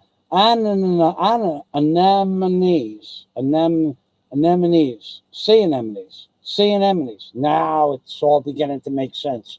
Slowly I turn Candleface to the camera. Candleface is here. Candleface, you motherfucker. You talk about having fucking balls. You got no fucking balls. Fucking John Escape's fucking stallion got more fucking balls than you do. Fang. A sea anemone. Anemones. I would think that a sea anemone would have been spelt with an IE. That's why that screwed me up, Scott. That was my mistake, man. I learned something big. Fang. Fang is sounds like we're going back into the fucking canine pets fucking syndrome. Fang. Can you imagine? Now, the fucking authorities, they're going to have to listen to this shit that I've been spewing out for 1 hour and 32 minutes and 12 seconds. The authorities are going to go, what the fuck? What the fuck? What the fuck? What the fuck? What the fuck? What the fuck? What you guys, if you are watching, if you ever do decide to put this into transcripts and what you should fucking do is to fucking YouTube. Bust into fucking YouTube. Get a court order to go into fucking YouTube. Get a fucking court order and get that fucking guy's history of all videos ever posted ever. All the original links and all the fucking videos. And then you people, police, psychologists, psychoanalysts, the ones that do the where they analyze people. There's a word for that. I forgot the word. Profiles. You all should have to watch all fucking 4,000 fucking videos that fucking guy posted. You should have to watch them all twice. You'll all be laying on the other side of the fucking couch when you're done with that. And if you don't, or you can't, or you don't want to spend the effort or the fucking time to get a search warrant for that guy's fucking videos, if you don't want to, you can ask Warren Hunt for the now going on 700 fucking videos that he copied from that guy's fucking pages that the guy removed. So you're watching my video to see if I'm fucking crazy. I'm not crazy. There's not a single fucking person in this world that would watch my video and say I'm crazy. I'm not even upset. I'm not even fucking mad. What I am irate about is that this motherfucker, and I mean motherfucker, has been getting away with threatening people, insinuating karma, insinuating that karma's coming, threats on top of fucking implied threats on top of innuendo. What I am upset about is that you motherfuckers out there that are going to watch my video haven't done anything to this guy yet. And I don't understand why. I don't understand why you have allowed this fucking person to destroy so many people's fucking lives, calling fucking people's wives whores, calling my girlfriend Daisy May, saying she looked like a cockroach, insinuating that I met her in a fucking bar in Bangkok.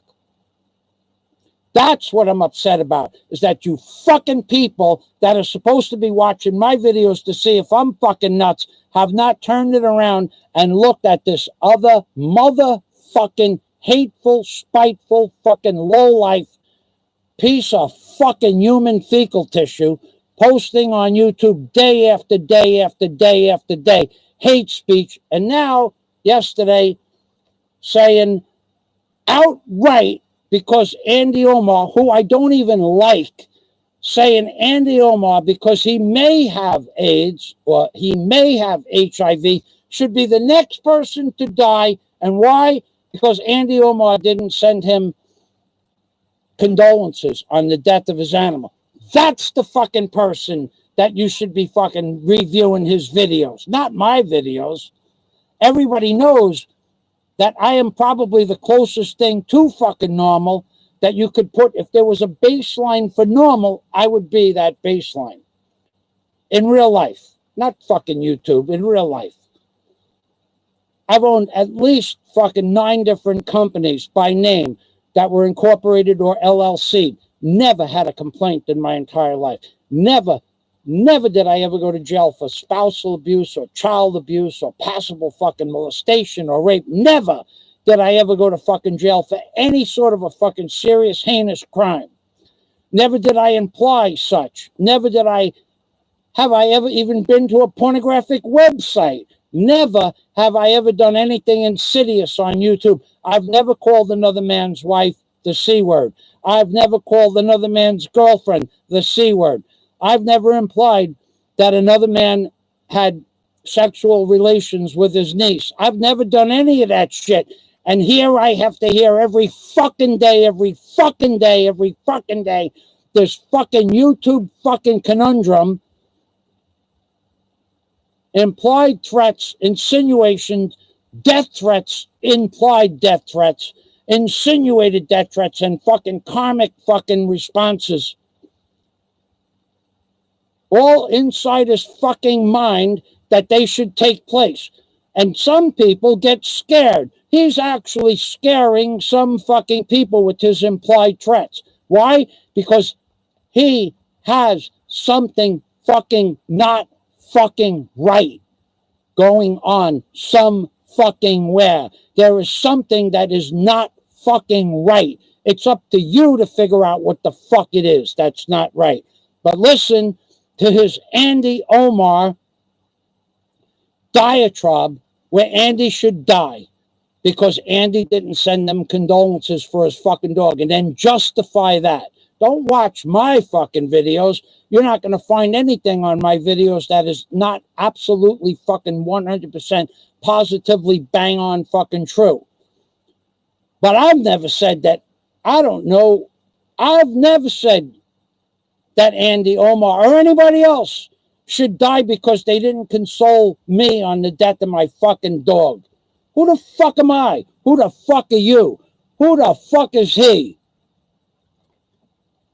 Fuck you. You want to come and watch my videos? I'm fucking telling you. Ask Warren Hunt. Ask me. Get on fucking line right now. Send me a fucking email with your authority, your level of authority. I'll send you Warren Hunt's email address.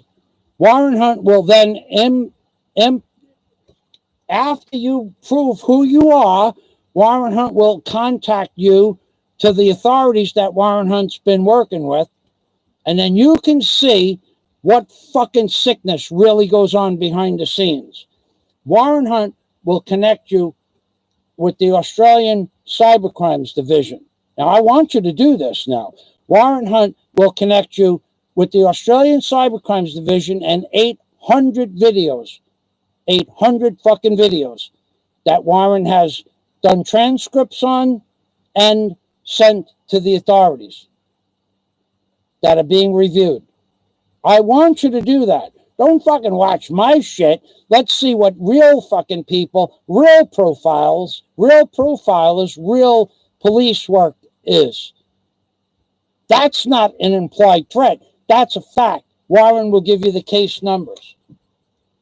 And if you don't think it's a fact, then just continue right on fucking believing this happy horse shit from one crying in the fucking wilderness who has threatened, insinuated threats, blatantly fucking outright intimidated people, men and fucking women. We are tired of his fucking bullshit.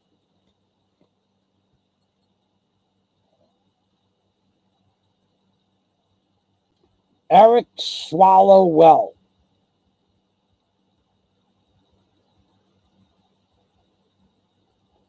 Oh, here we go. The Badger. An anemone, sea anemone, but an anemone. Anemones. And yeah, but sea anemones. But it sounds like it should be IES. Fang says, Jack, I thought you were talking about the Chinese spy that California Senator Eric Swalwell slept with. I heard about that. I didn't read much about it. A mole. He could be named Zip Gun. Whoa. A mole, he could be named Zip Gun. Because moles, they true shit. All right, let's put that down. Put it down. It's not going to be a high probability, but a mole named Zip Gun. That's fucking... My other dog's name was Z2, so there is a Z. Oh, we lost the fucking comment there. How did we lose it? Okay, let's get it here. A mole, he could be named Zip Gun. That's possible. Possible, says Scott Del Fuego. Zip Gun. An orange.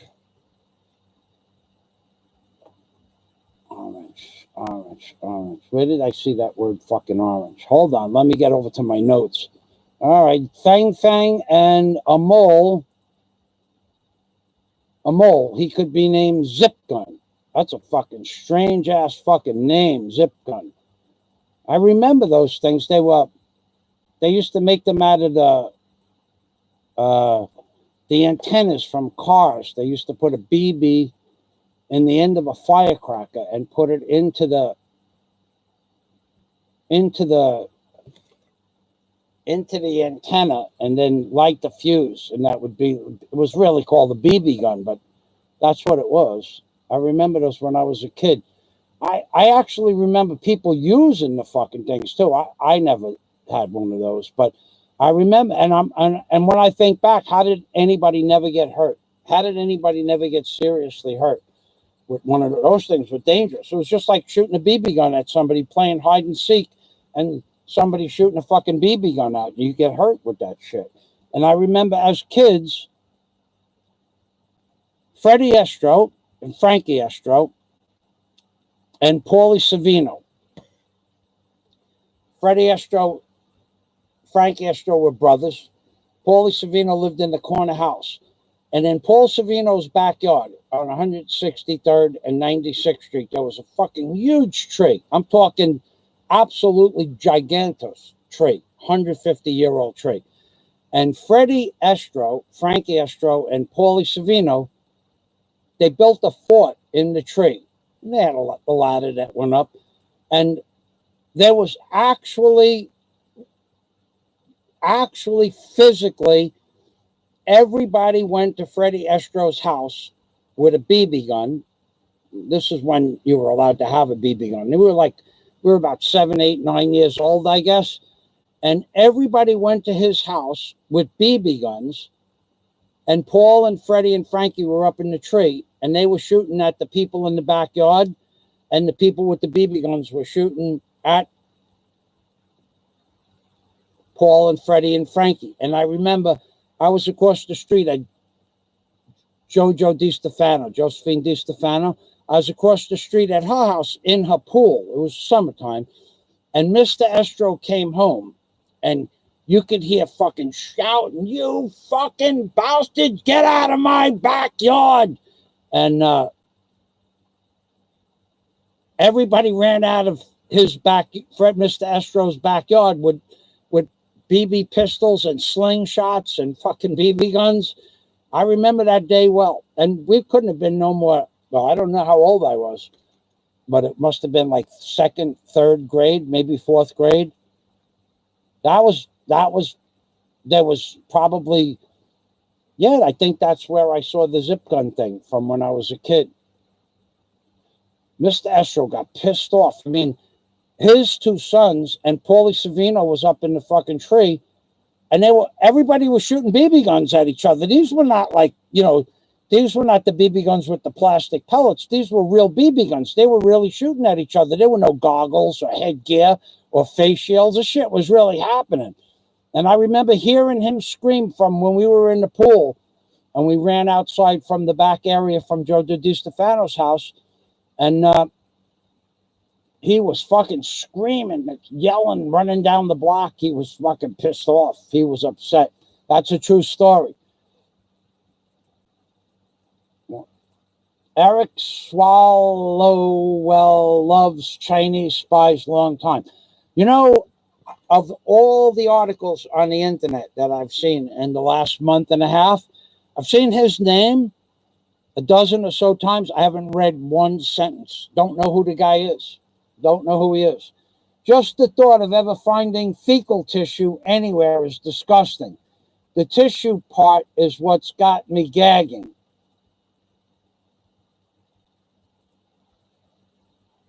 You would think the part about sucking the champions would have you gagging. I mean, fecal pats are an analyzed from. Okay, wait a second. I missed something. I missed something. Just the thought of ever finding.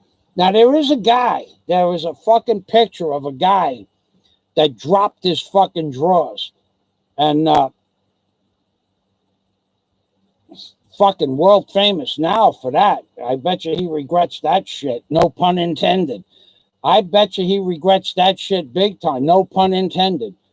But that was fucking weird, man. That was, you guys out there, the police profilers, psychiatrists, psychoanalysts, psychiatrists, you're all watching my video thinking that this is some kind of fucking game. There's a guy out there, a guy that pulled his fucking pants down on YouTube about 10 days ago whilst somebody was, come on, show the gay gack your ass. While somebody was screaming out, show the gay gack your ass. Guy dropped his fucking drawers down to his knees on YouTube, on live stream. You think I'm fucking crazy? Send me a fucking note. I'll send you the name of the video. Dropped his drawers to his knees. Then, as if mooning somebody wasn't enough, which it was not, took his fucking hands and spread the buttocks wide open. And the only thing that saved that guy from getting his channel struck out is inside the cheeks of the buttocks, lest it be known to anyone prior to the bending over of the blogger on YouTube and the spreading of the cheeks, like the parting of the Red Sea, no pun intended. Had there been a G-string, YouTube would not strike it. But there was no G-string. However, there's a new rule on YouTube. If you bend over, fully bend over, we're talking 90 degrees, parallel chest to the floor. If you bend over and inside the buttocks, the cheeks, the crack of your buttocks, if you have enough cheese whiz and crackers spread over the bunghole itself, and it appears to be a yellowish orange, notifying the authorities that this is not an actual bunghole. What it is a cheese whiz and crackers portrait, self-portrait. That's what it is. I don't know what to say. I don't know what to say. If you want fucking sick, if you want insane, if you want to hear somebody screaming out, show the gay gack your ass. Come on, show the gay gack your ass. And he doesn't do it once. You want to see my ass, gack? Is that what? And he bends over and shows them what looks to be a sun or a pile of Cheese Whiz with crackers on it, orange and yellow, squeezed in there under one of those high-pressure Cheese Whiz cans. If you want to see what sick is, that's where you go. You go to that guy. If you don't know where it is, somebody post the link. Somebody post the link. And all the while, what was started out that somebody thought was funny, now it's gone viral. There are tens of thousands of people all over the internet that may possibly have viewed that because it was a public video. So many people have posted it on their channels. Now, if you think I'm sitting here talking about it, go there and watch it. Watch a grown man who's supposed to be a tough guy. I'll leave that out of the conversation for now. A grown man bending over and pulling the cheeks of his buttocks apart whilst another man yells out, come on, show the gay gack, show him your ass. And he did. And you want to justify me as insane? Do that's psychological evaluators, profilers, psychologists, and everybody else. I dare you to quantify that video. And I don't want to hear, oh, he's just having fun.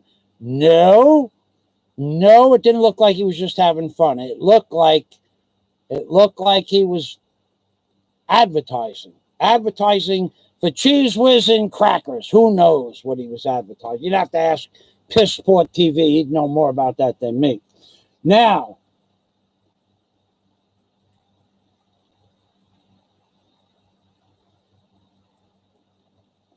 Scott knows about fecal tissue. Jack Thompson. But this is going places I never thought it would go.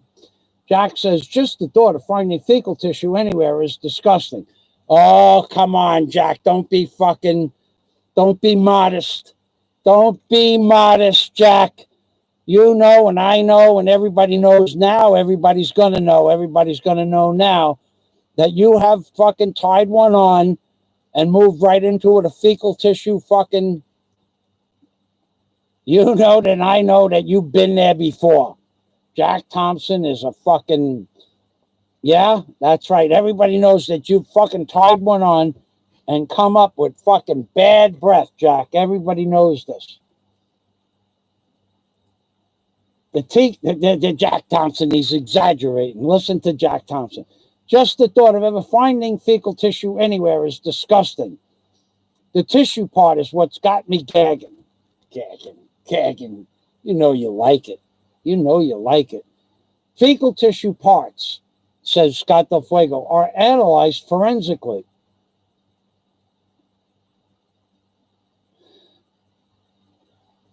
I have a fecal tissue story to tell after I read Scott's. Fecal parts are analyzed forensically. A case in Texas used a fecal part from a horse trailer that the dismembered body was transported in, compared to the fecal parts at the dump site. Okay? LaRue Seagrass. Boy, you shouldn't be hearing this shit. No pun intended. Sorry, Lou. Don't listen to the next part, because where I'm going to go with the next part, you don't want to hear this. Jesus Christmas, Scott. I don't feel like I've been educated past the disgustingness that you just outlined. Oh, that's nothing, Jack. Just wait till I give you my fecal tissue story. All right, so we're gonna Jesus Christmas. Ed, Nakey Dave, what's up in Bahal? All right. Hello, Nakey Dave. I really don't know who you are, Nakey Dave. I don't know who you are. If you want to send me a real link to a real video that you have, I'm probably going to give you more traction on my channel. I think you're a troll. I don't know who you are. I know you say you live in the Philippines. Until I see something real from you, and you're welcome to post the name of a real video, I'm not going to spend much attention with you. That stupid question, what's up in Bahal? You want to change the topic matter? I suggest you do a video and you talk about the Philippines. You talk about what you want to talk about. What's up in Bahal? Nothing is up in Bahal, okay? Now, that is your question. Now, I asked you to give me a response of a video with you, Nakey Dave, your face, your name, your real name, where you live, and what you do in the Philippines. And then I will give you more airtime. Until that video appears, name and title of the video appears on my live stream, that'll be the last time I address your question. You have sidetracked me from my intent, my purpose in life. I'm not fucking placating the trolls, Dave, Nakey Dave. I don't know who the fuck you are. I really don't care who you are. If you have a video with your name, your face, who you are, and where you live, you get more traction. Other than that, that's your last comment that I will address. Jack Thompson, LOL, says Scott Del Fuego. Jack Thompson, dude was 6'6" and 300 pounds and got poisoned and dismembered by his 120-pound old lady that was 15 years older than him. Moral, never hook up with old chicks. Whoa. So I'll tell you a true story about fecal analyzation. A guy, and this is true, a whole group of people, however many there were. I don't know the whole story. It's on YouTube. I remember seeing it. A group of people went into either a bank or where they keep the security boxes, the private security boxes. And this is going back into the 70s. And they went in and they robbed either the bank or they robbed the private security boxes. And one guy took a shit in the middle of the room. This is true now. And they saved that pile of shit from the 1970s. And then in the middle of the 90s, when they had the ability to process DNA, there was also a cigarette. He put out a cigarette in the pile of shit. Didn't do it on purpose. He had to take a shit. And apparently he was smoking a cigarette. And the DNA from the mucus on the cigarette and the DNA in the shit, somewhere in the year 2000, they caught the guy. Because I think bank robbery there's no statute of limitations on that type of crime that they committed. So they caught a guy because he had to take a shit and he put a cigarette out in the shit. And that's true. Scott Del Fuego. Oh, see, here we go. BB gun wars were real when I was a kid, but I don't ever remember. I personally don't ever remember being in one. I've seen them. I always knew better than to get involved with a BB gun war. But I remember that day. I remember because Mr. Estro was so fucking pissed off. I might have went into the backyard after the fact, and they were still up in the tree, but I kind of remember that, but I don't really remember it. But I remember Mr. Estro screaming, "Get the fuck out of my backyard, you fuck!" And kids were, Mr. Estro, the Estro house had a gate on each side of the house, left and right. They had a garage in the middle of the house, in the front of the house. And kids were running. There were a lot of kids in the backyard, too. It wasn't just like 4 or 5. There were dozens. So, Scott Del Fuego. All right, let's go. LaRue, still tuning in, host, while doing something. Thank you, LaRue. Jesus Christmas, Scott, I don't feel like I've been educated past the disgustingness that you outlined. What's up in the hall? Nakey Dave, you need to post that video that you're in the video with your face where you live. Otherwise, disappear. We had BB gun wars, says Scott. We had BB gun wars.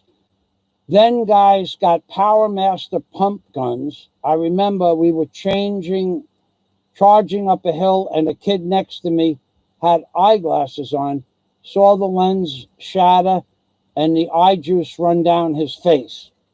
Yeah, I got to tell you, that's possible. So that's something that you'll never. That's why the reason I probably never was in a BB gun war. I had an uncle, you know, my Uncle Scum. I had an uncle that he was an avid hunter. This guy hunted rabbit. He hunted with a bow. He hunted 22. He hunted 30-06. He hunted deer. He was an avid hunter and fisherman. I mean, if it lived and it had a value as a trophy item, he went after it. And as a child, he took us everywhere he went to the farm. We had a farm upstate New York, and it was in the county, right, the next county over from Woodstock. Oh, what was the Oneonta County, and it was a stagecoach depot. And since we were like 5 or 6 years old, that's when he bought the farm. And he brought us up there, and we basically started out us teaching how to hunt birds and frogs, because there was a little pond on the thing, and safety. Always safety first. He was a fireman.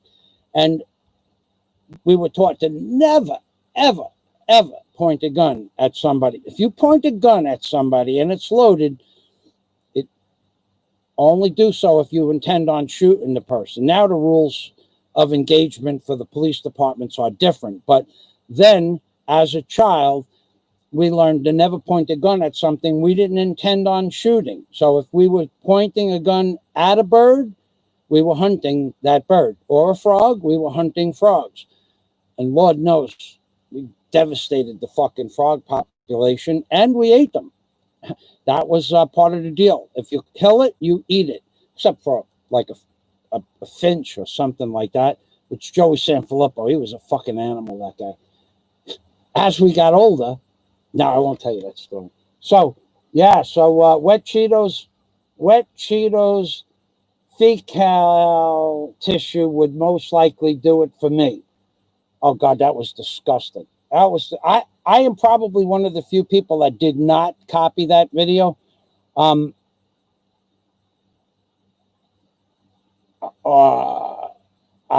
would not. I wouldn't even want to have that on my fucking website. There'd be nothing. There would be nothing. Yeah, here's the way. First of all, a grown man, I don't give a fuck what you want to portray it as. Grown men,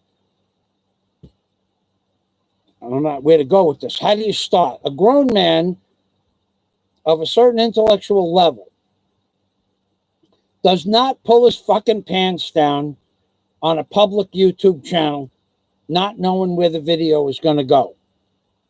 Because theoretically, the video could go to the authorities. It could go to YouTube as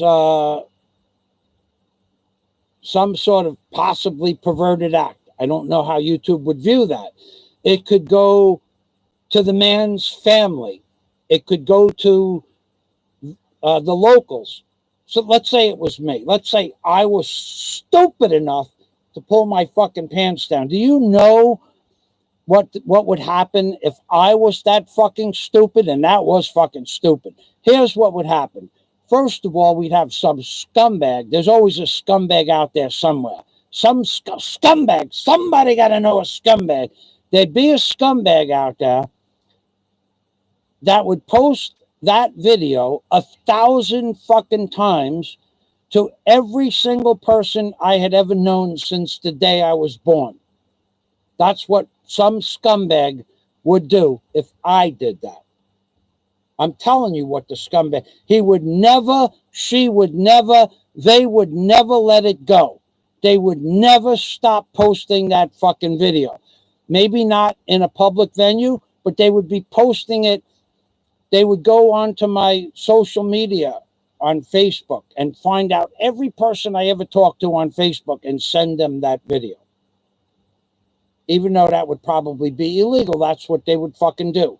Because there are scumbags. There are scumbags out there, I say. Somebody is a scumbag enough to non-stop post that video 10,000 fucking times. That would be the first thing. Second thing would be they'd post that video to the authorities saying, look at fucking Fazio. He pulled his fucking pants down. He's a degenerate. Fazio's a degenerate. Which is why I would never do that. And yet, justifiably, I did it because it was a fucking, I did it as a joke. That is not a fucking joke. You're not going to quantify that as a fucking joke. It was not funny. It showed a sick, perverted fucking aspect of reality. When the guy was yelling, come on, show the gay gack your ass. Show the gay gack your ass. And you did. Maybe if you just pulled your pants down as a joke, but with the background, in the background, show the gay gack your ass. Polish that ass up. Show the gay gack your ass. That fucking sets it aside from being passable joke into a whole fucking realm, in my opinion, of fucking perversion. That's what I believe it to be. I believe it was a perverted act on YouTube. But if I did it, you or somebody would be out there every fucking day. Look at the sick bastard, Fazio. Look what he did. Look at the sick bastard, Fazio. Look at this fucking video. He pulled his pants down while somebody was yelling, come on, Fazio, show the gay gack your asshole. Which would never happen. It just wouldn't happen. I got fucking weird. There's some strange fucking people on YouTube, that's for sure. Jack Thompson, wet Cheetos, fecal tissue, most likely do it for me. Ha, ha, ha. The parting of the Red Sea, baby. That's right.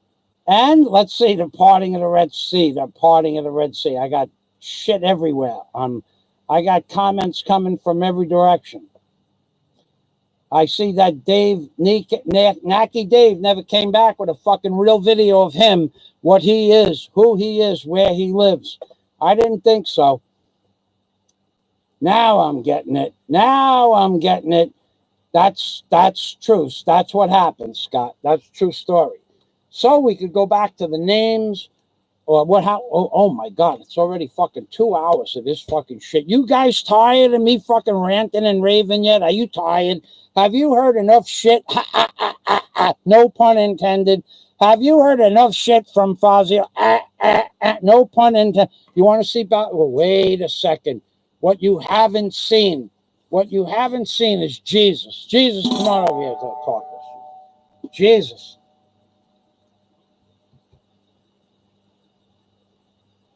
That's right. Jack Thompson said, you are 100% correct, Michael.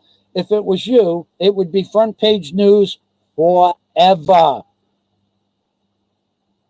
I remember it's going on 18 months now. 18 months. That's fact. 18 months ago, a girl that I dated and I broke up. And we made an agreement between the two of us that we no longer wanted to be together. For whatever reason that we agreed upon, we just wanted to go our own separate ways. And I got to hear about this every fucking day, every week. Yesterday, somebody posted a fucking video yesterday saying, the island guy is going to be alone for the rest of his fucking life, living in misery, waking up every day crying and fucking sulking and all. No, I don't live my life like that. when I'm done with my fucking stupid YouTube video, I go out and do something constructive, even if it's just hang out with the locals. And lately, doing other things and preparing to do more things. But I don't fucking cry myself to sleep. And the motherfucker, the lying scumbag, the piece of fucking human garbage that posts that I cry myself to sleep and I drink every night and cry myself to sleep in a drunken fucking stupor, you fucking lying piece of shit. Why do you say it when it's not true? Well, we know why you say it when it's not true. There's something fucking wrong with you. Not me. Something fucking wrong with you. We'll go through 10 things that you fucking lied outright about. You lied about me saying my blood pressure wasn't 120/80, when it is, when it was. That's the hospital records. It's on record. We can go to the hospital together and you can look at the records. So you're a lying scumbag, not me. You're a lying scumbag for saying I went to a food bank to steal food from the poor Filipinos when there are 17 or 18 people that were in the food bank making gifts. And every one of them will testify in a fucking court of law, if necessary, that I never asked for free food. Nor did I want any. Nor would I even eat the products that they were giving away. I don't eat rice. I don't like rice. I have rice in my house. Probably have 20 kilos of rice. That is for Christmas gifts, but that's not the point. Sardines in the can, too much salt, it makes my foot swell up. Beef loaf in the can makes my feet swell up. I haven't eaten a canned product from the Philippines, since 2014. That was the last time I ate a canned product from the Philippines, because even then, my feet swelled up. So that's a fucking lie. Another fucking outright blatant lie is that I'm broke. Can you prove that? Can you fucking prove it?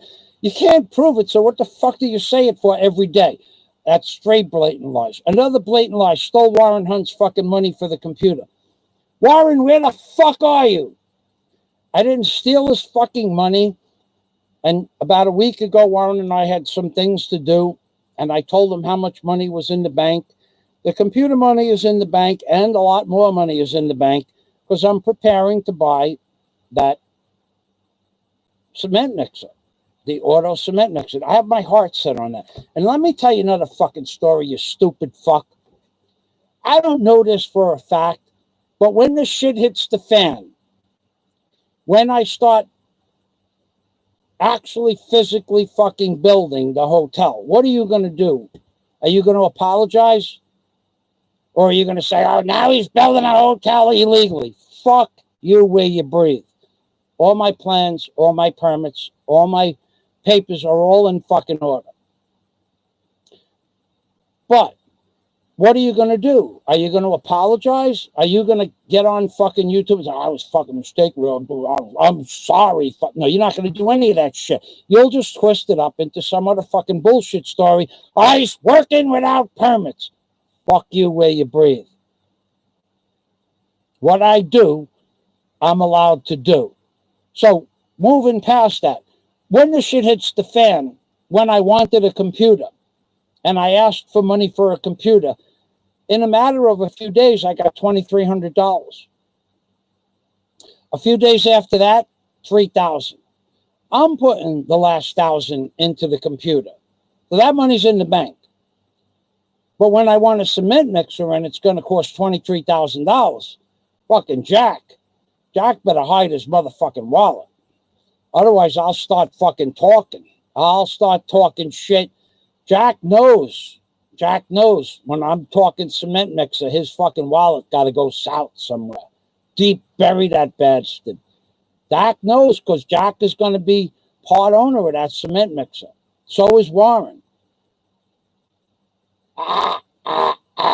Jack. So, but all kidding aside, seriously, when I start building, actually, I will have the money to buy the cement mixer. I'm going to have to make some decisions. Cement mixer and rebar bender. Did you hear? And rebar bender. No problem. Cement mixer and rebar bender. But then less construction. Only probably one floor will get done. But unless Warren follows through with the agreement that he wants the second floor, then there we go. And we're off. And that's just the first floor. But there's more. There's more. Why would you think that I'm fucking broke? Because you can't find the money? Ha! You are a total fucking asshole to go around accusing people like myself of being so fucking broke. And here is another fucking lie, that I have to bathe in dirty puddles in front of my house because I can't afford water. That's another fucking lie. I have that on tape, by the way. It's all on fucking videotape. Another fucking lie is that I don't have money for good internet. The fucking internet here sucks. There is no good internet. So it's another fucking lie. We're up to like 7 lies now, right? 7 major lies. I said I'd give you 10. What about the fucking fact of why you said Daisy and I broke up? You don't know a fucking thing in regards to why Daisy and I went our own separate ways. And yet you make up a different fucking story every fucking time you get on YouTube. You make yourself look like a bigger scumbag every day with every new lie. Another lie is that you stated outright that Andy Omar has HIV, and that can't be confirmed. That's lie number 9, right? You said it, Andy Omar. You have AIDS. Who gives a fuck? That's what you said about Andy Omar. Because you're a scumbag. A fucking scumbag.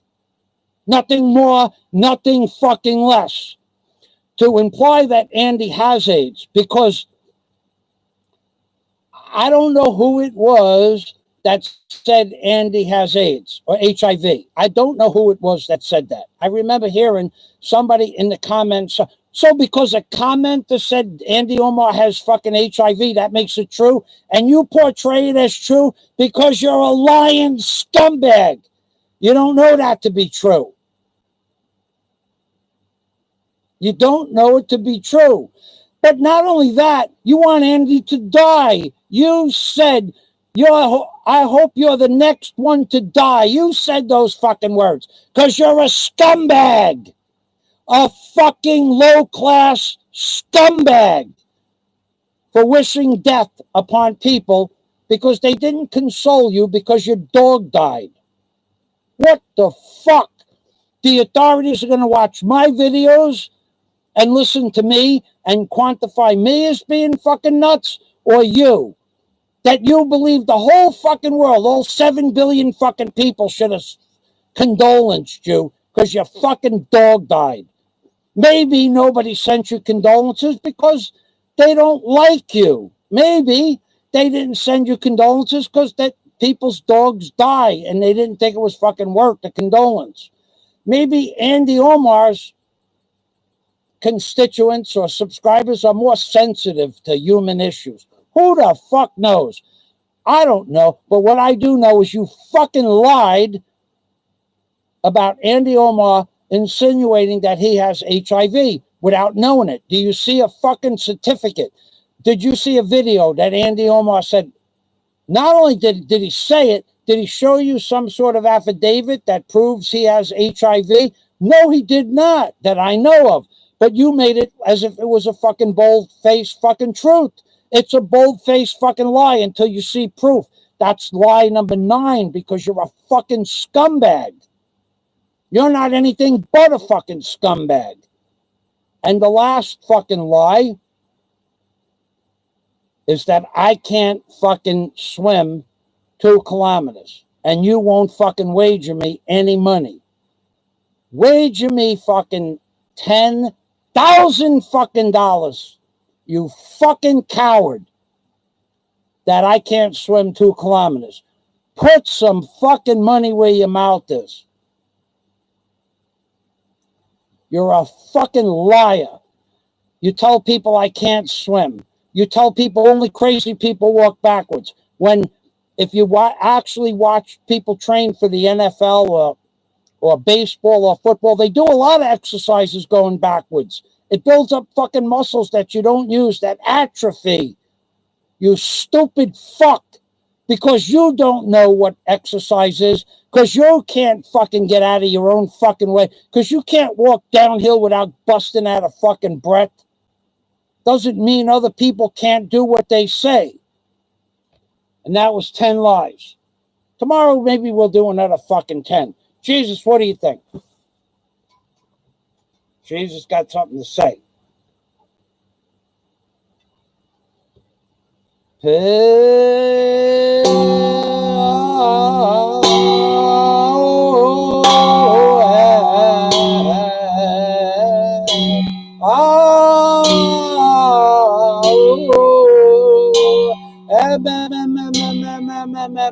That means every syllable and vowel and historical fucking name under the sun, which means love. Share the love. Share the love. Now there's a fucking oxymoron, baby. Now, if it was me, Jack Thompson said, it would be the front page news. I'll be there. He has no idea what goes on behind the scenes. He does not. He doesn't. He just makes up these fucking stories. See, now, let me tell you, to the authorities, we're talking to the authorities now. To the fucking police. To the fucking PNP. To the fucking profilers out there. I had a girl named Daisy May. We agreed to go our separate ways. And never did I say why. Nor did she. We made an agreement to not talk about it. We both agreed that we should go our separate ways. And I hear fucking people day after day making up a story to either to try to pry out some piece of information, use some piece of information to their advantage. Why? Because they're scumbags. They're scumbags for bringing up the conversation every day. Just yesterday, the conversation was brought up. I could give you the name of the video. Oh, I'll give you the name of the video. I know I wrote it down in the notes somewhere. It's going to be way up here high in the notes. What is the name of that fucking video? Let's see. It's not that. What the fuck was the name of that video? I had it written in my notes.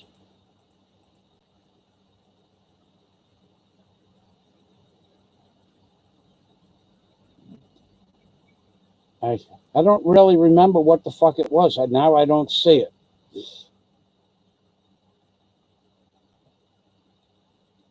I had it.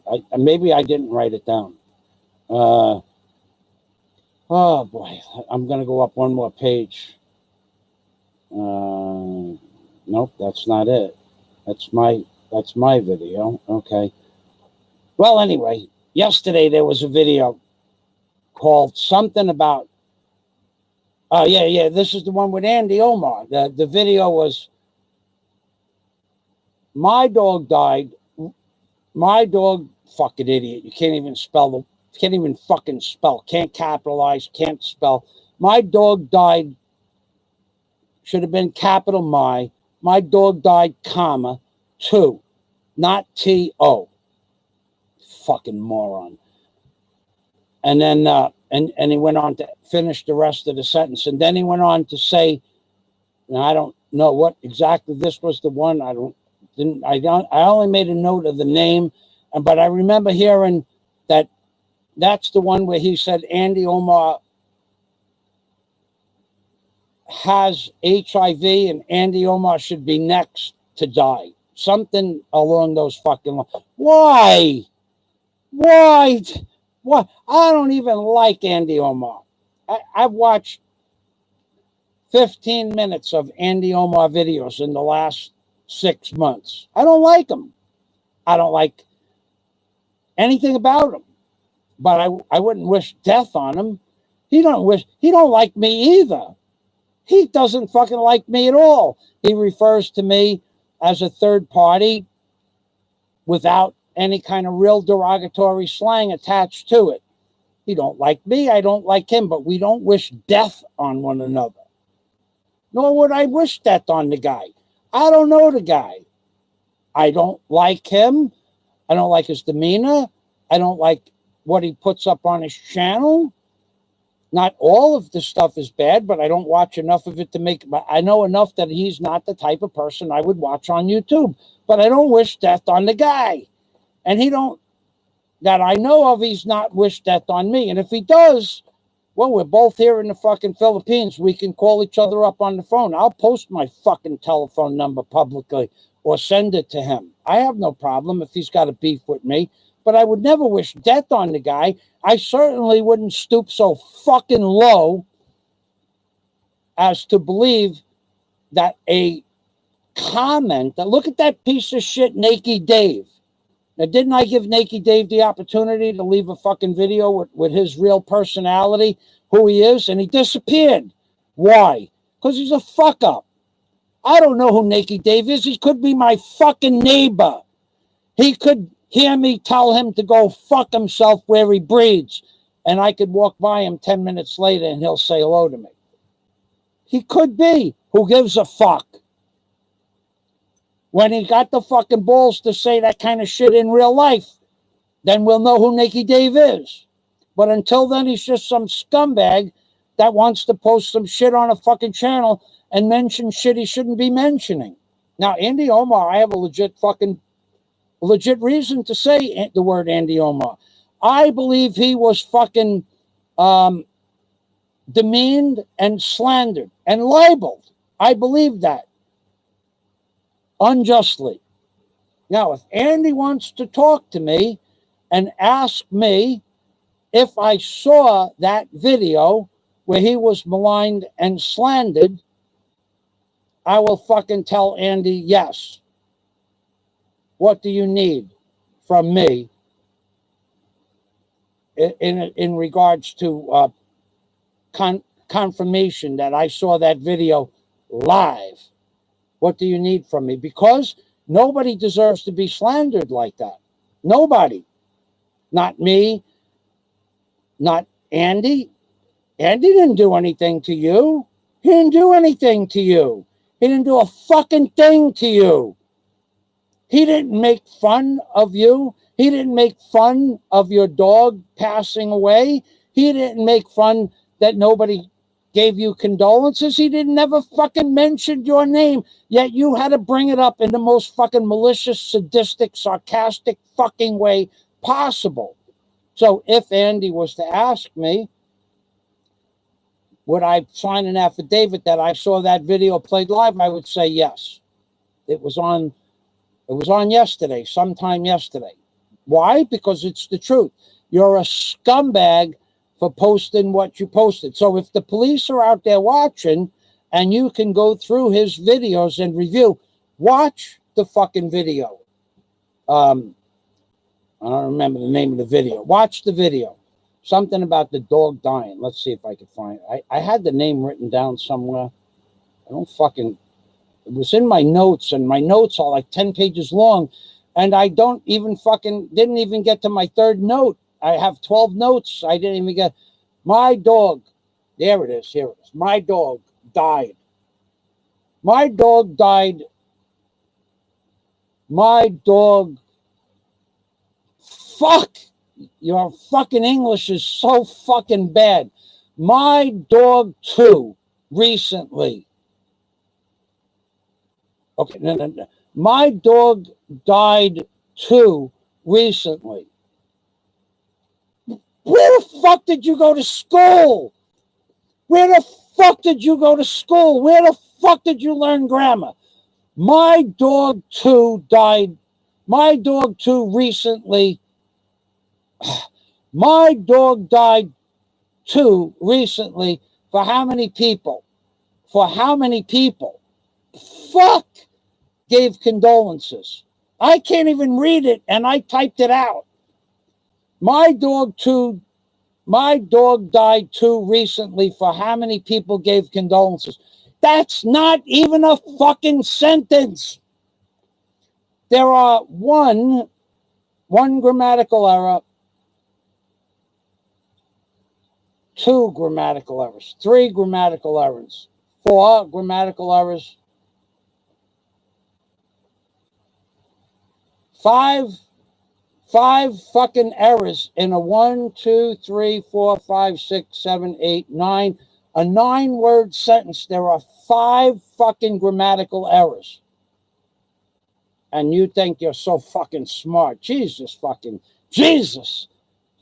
don't bring me into this. I'm sorry, Jesus. My dog, I'll read it. My dog died too, T-O, 2, recently. How many people gave for my dog died too, T-O, recently. For how many people gave condolences? What the fuck? That reminds me of you busting Bomber like I'm gonna bust you. I'm gonna snap you like a steel fucking pretzel. Where the fuck did anybody ever see a steel pretzel since the beginning of fucking history? I gotta go back to my notes. I got 3 notes out of 10 notes. I got 7 more notes. Okay. Obet should die. Andy should die. Warren should die. Bomber should die. The Island guy should die on a live stream, live, and die broke. Go ahead, call the authorities. Go ahead and do that. Go ahead and fucking do that. Put this fucking video into the authorities. Make them read every single word of the transcripts. Oh. Now I also have no fucking money, and because I have no money, I'll never have a girlfriend. Because Bomber has no more Social Security, he'll never have a girlfriend. You're going to take it all from Bomber. It's karma. It's what Bomber deserves. And then an innocent animal died the same week that you wanted to take all. You wanted to destroy Bomber. And we have to ask the question, is that karma? Is that a perspective? Or is that not a perspective? Is that karma? Is that a tangent of karma? Could it be that you projected fucking hate for 12 fucking days straight, made 22 fucking videos? How you're going to take everything that Obama ever was or is or ever will be away from him, and then your dog died? Is that karma? Or is that fucking Bomber? Did Bomber do that? Did Bomber do that? All right, so we got 3 things down.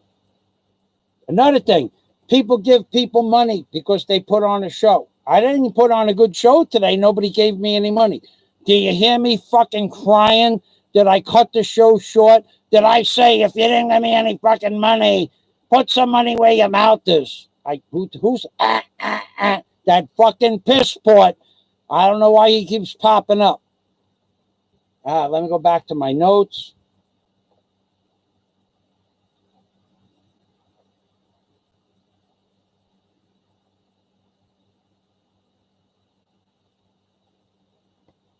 Nope, nothing important. Naked Dave, hell, I was washing dishes. But you're here, and you have an opinion. Show us who you are. I really mean it. I don't have any love at all for people that come on YouTube as commenters only. I don't have any respect for people that come on that as commenters only. Because you can say anything you want at any time to anyone and then disappear. And it took you 45 minutes to respond. Why, Naked Dave? Hell, I was washing dishes. I watch random videos. We want to know who you are. Everybody knows who I am. That's another fucking thing. Forget about Naked Dave. Forget Naked Dave for now. That's another thing. Why is it I hear all this shit, but in real life I hear no shit? In real life, I walk outside, 200 people say hello to me. In real life, I go swimming. I sit out in the middle of fucking bumfuck nowhere with Chinese people that know 3 words of English, and I know 2 words of Chinese, and we laugh for about 30 or 40 seconds, and I move on. I see people that I know on the beach, people I don't know on the beach. I see people I know in the stores, people I don't know. No one ever says anything in real life. What is it with you fucking people?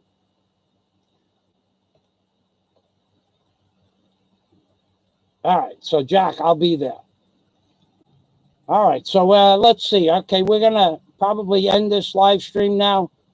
I didn't get any super chat, and I'm okay with that, because when Digger gets his baby, I'll have to decide. I'll be the one. I will be the one to decide what kind of fucking pet Digger gets, even if I have to flip 3 coins.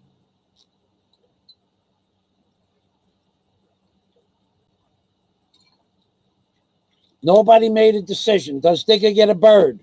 A toy bird that talks? Does Digger get a toy pony? Does Digger get a badger, a little badger? I don't think we could get a badger. Maybe Digger wants a girlfriend. Or maybe Digger gets a dog. We'll have to decide. And we have to decide on the names. See anomalies. See anomalies. See anomalies. No. You're not going to slide that one by me, Scott. See anomalies. Your word is C-A-C-S-E-A-A-N-E-M-O-N-E-S. See anemone. See anomalies is with an L. You're not sliding that one by me. It's the same thing. It's a class, but a C anomaly or an Emily is with an L. You're not doing that shit to me. No. So we have another name that somebody gave yesterday. Jack gave this name, Old Yeller. Old Yeller is a possibility. Old Yeller was the name of a cartoon, if I remember correctly. That's possible. Let's give Old Yeller, give him a bold, and we'll put it in yellow. Now, who wants my name to appear on Mount Rushmore? That was where we started. That's where we should end. And who understands why Jack has erectile dysfunction? Oh, yeah. Okay, I got to cover that. Okay, I'm going to go back to the notes. Jack has erectile dysfunction. Not yet, but it'll happen next week. Jack is going to take the vaccination that's going to be called the shot pass. He might have to take that to get his money out of the bank to use his credit card to send me money when we name the dog or the pet. So he might have to take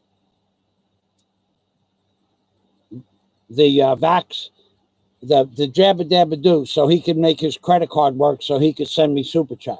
But did you know? Jack told me this morning he wants to send me money with his credit card. He wants to make sure it works. He wants to use his card, and he wants his card to be used hard. But the shot for the shot pass to make his credit card work, it's gonna cause erectile dysfunction. Now, this is true. I read it. I read this. Then Jack told me about it. So the shot by what is called Phizer industry, Phizer Pharmaceuticals, the shot that they are giving out under that scumbag named fucking President Trumpsky, who wants to go down in history as the biggest mass murderer in the history of all humankind, President Trump. The Pfizer shot causes erectile dysfunction. But fear not, Pfizer Industries, Pfizer Pharmaceuticals, is the same industry that makes the blue pill. That's fact. So the company that makes the blue pill. What is the name of that? What's the name of that pill, Jack? I had it in my notes, but I don't remember what the fuck it was. The blue pill. Oh, fuck. What is the name of the blue pill, Jack? You know better than anybody else. All right. So the Pfizer is the company that makes the blue pill. Somebody want to fucking throw the name of that fucking pill up? Everybody should know what it is, but I don't remember the name of it. Pfizer's the company that makes the blue pill, and Pfizer's shot for the shot pass gives you erectile dysfunction. So the same company that's making the blue pill is going to give you the shot that gets you the shot pass and possibly your passport and cures erectile dysfunction. Ah, fuck. What is this? What is the name of that fucking pill? Come on, Jack. You know better than anybody. What's the name of that? Son of a bitch. Nobody's going to answer me. I'll look it up. Pfizer's blue pill. Let's look that up. Pfizer's blue pill. We'll Google it. Unbelievable. You would think that some of these fucking Viagra. That's it. Viagra. Okay. Pfizer's blue pill. Viagra. That's the name of it. Side effects. Okay, so Pfizer, who makes the blue pill, which is called Viagra. I might as well copy this down because I won't remember the fucking thing. How long does Viagra last? Okay. I saw one on a TV commercial years ago, but I don't actually know what it is, how it works.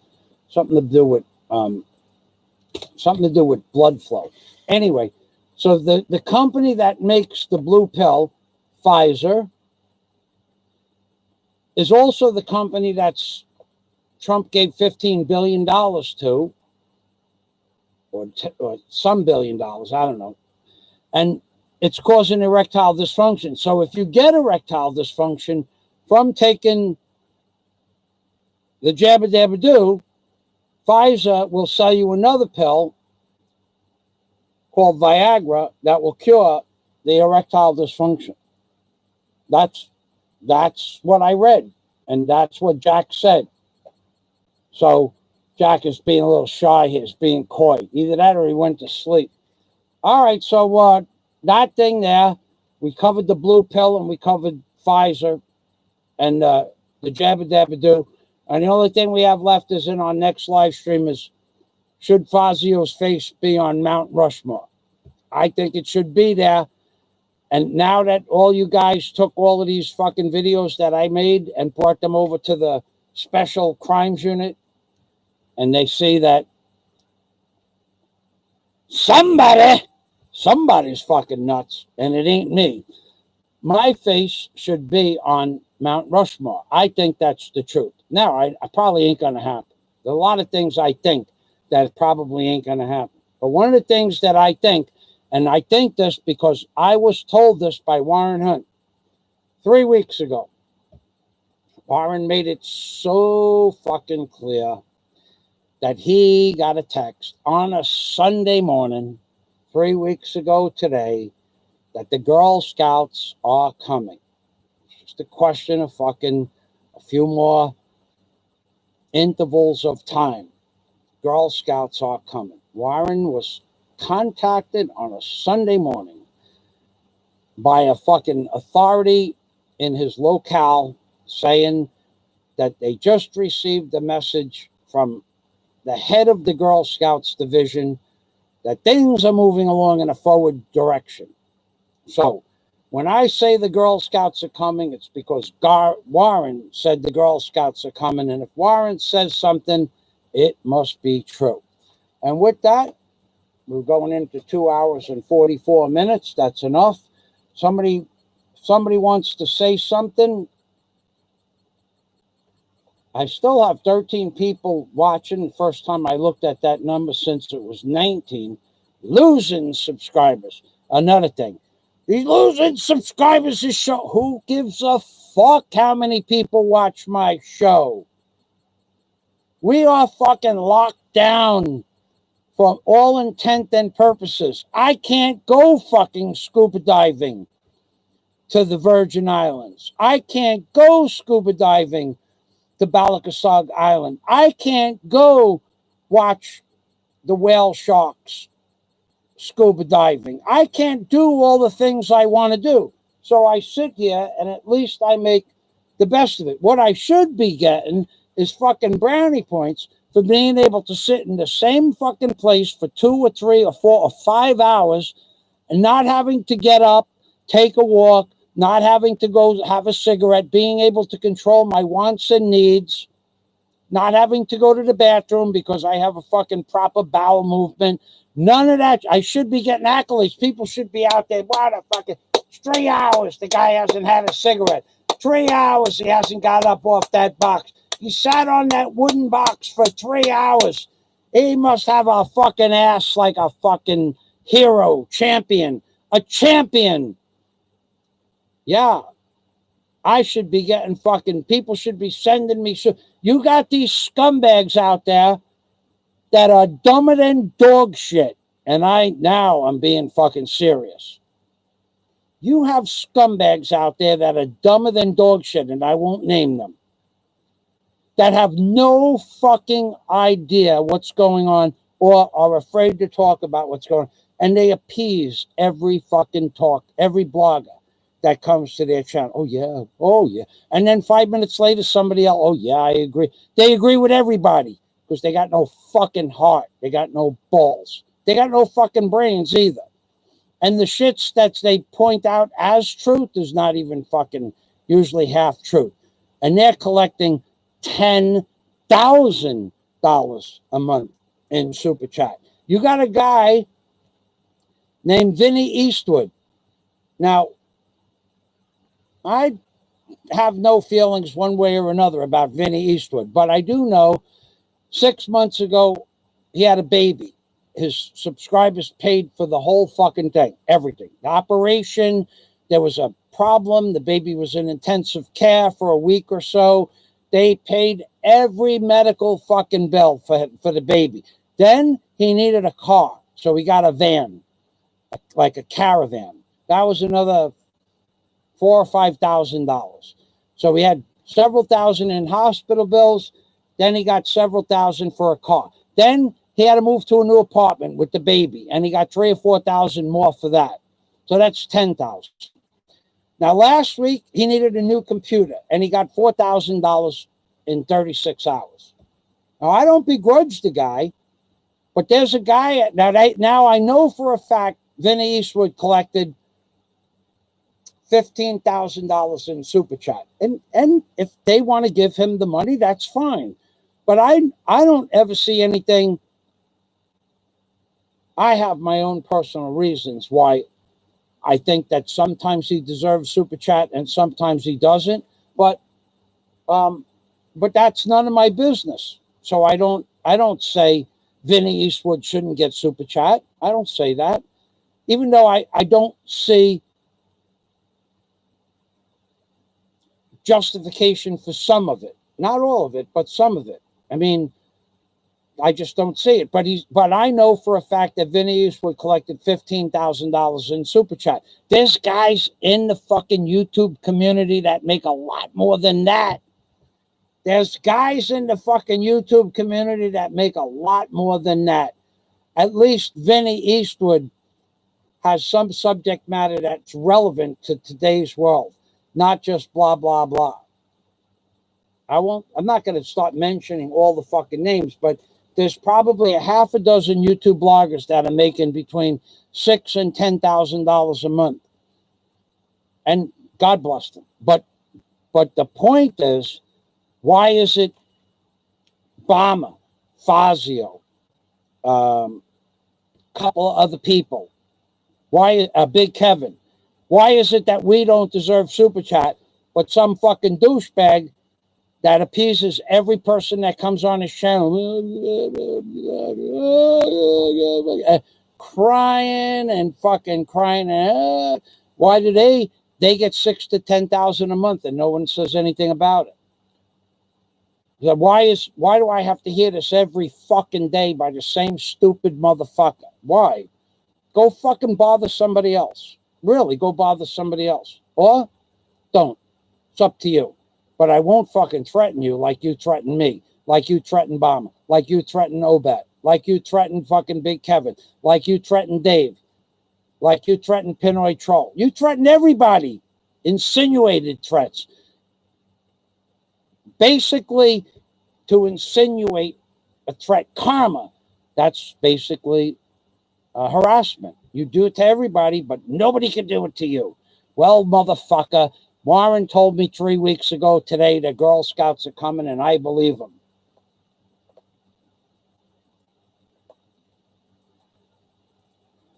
Mr. Obama, duty calls. Get over here. Digger one. Digger one. Come on over here, Digger one. Look at Digger one. Digger one. You guys, did you see me put Mr. Obama on the side of the boat and make him go water skiing? I made Mr. Obama surfing. Digger is a flying, this digger flies.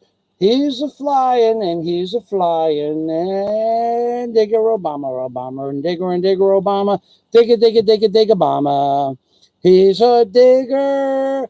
He's the original digger. He dug a hole for America, big enough to fall into and never be able to get out of. Trump is burying the fucking people under the hole that Mr. Obama dug. Mr. Obama is the original digger. Trump will be the last digger. Trump will put the nails in the coffees. He will put the nails in the coffees of the American teetotalers. Trump will give you what he promised, Operation Jabba Dabba Doo, and in 10 years, there won't be any of me and you left to complain, because that's the game that Trump is playing. Who the fuck didn't see this coming?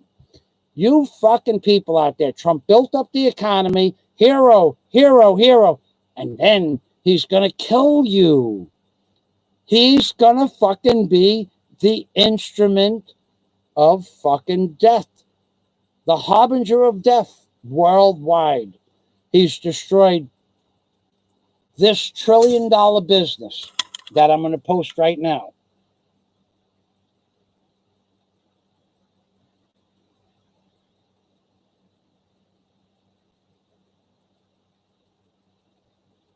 I lost it. Here, let's go here. Look at this fucking. I was talking to, who was it? Jack? Stevie Winwood? Was that you, Jack? Jack was talking to me on look at this guy, Stevie Winwood. Look at him. Look at this guy.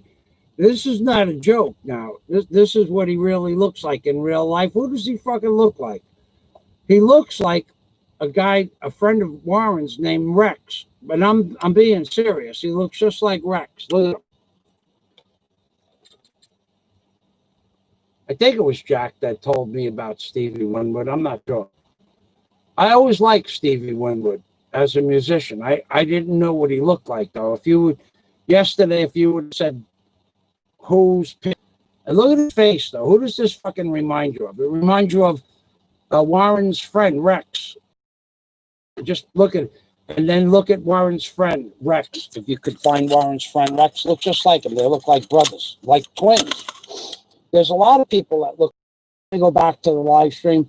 There was a video. I'm gonna find a video right now. Let me close out that window and close out that window. Hold on, and then I want to find the name of the video. Oh boy, not this one. Not that one. I'm gonna find. All right, stop. Right, this thing slows down. I had to restart my computer 3 times today to get online.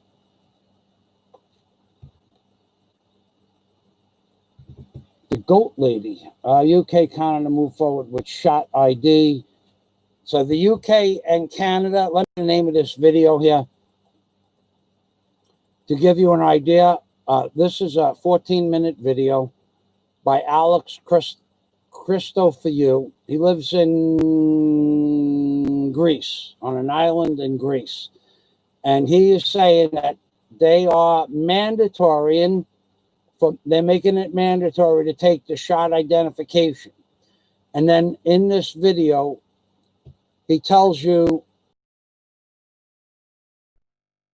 if you don't take the shot ID, you won't be able to go to church. You won't be able to go to the stores to buy food. You'll not be able to go on a bus. You won't be able to go to a bowling alley. You won't be able to buy liquor. You won't be able to do any of those things. Hold on, I got to get, I think, 1 second, hold on. Oh.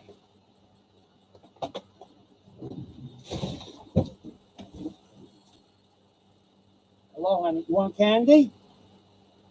Yeah, okay. Hold on, the goat lady's outside.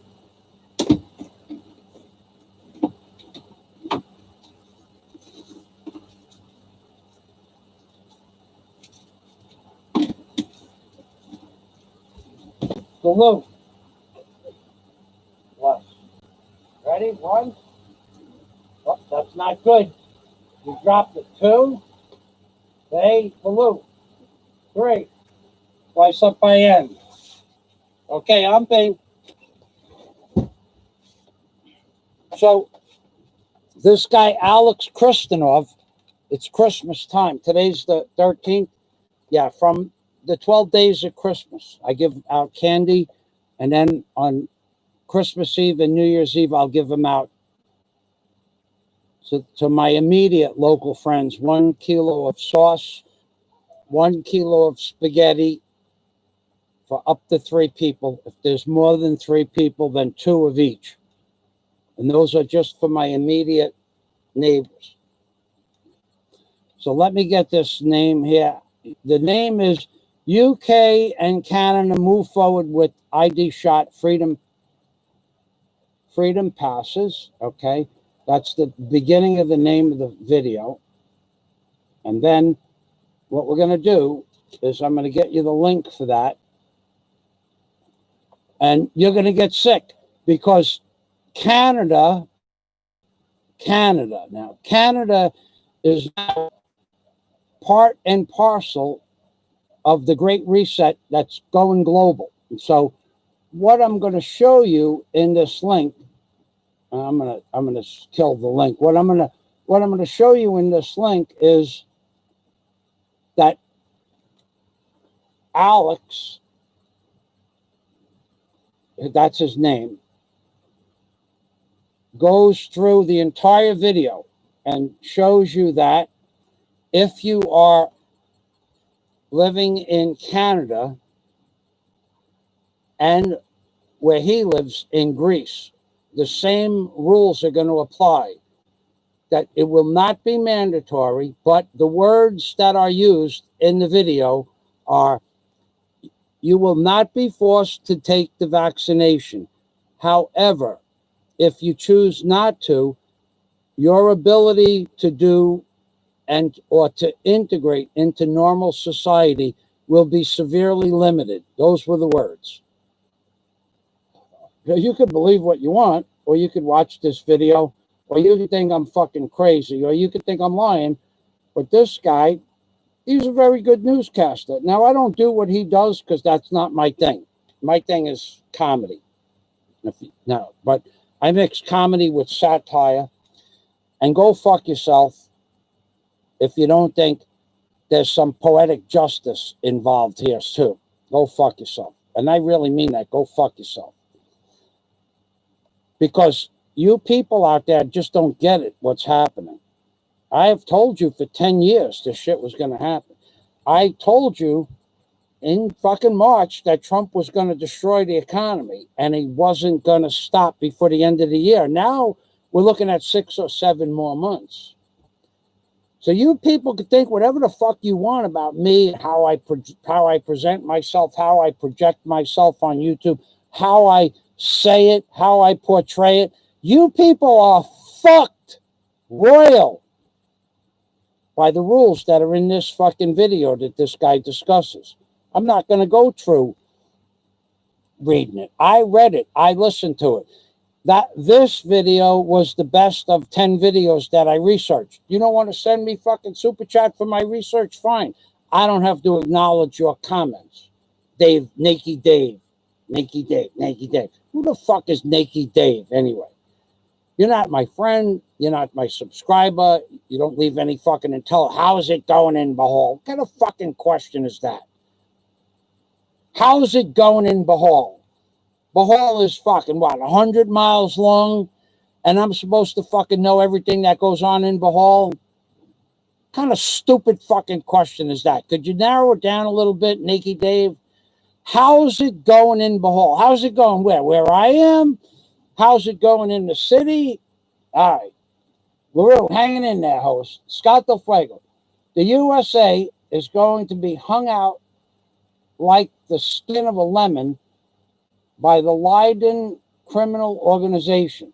Oh, I see Biden in there somewhere. It's over. Too many idiots wanting free stuff. Now they are going to get it all up to keister, dry and hard. Now, something that you don't know or only certain people are privy to, Jack Thompson.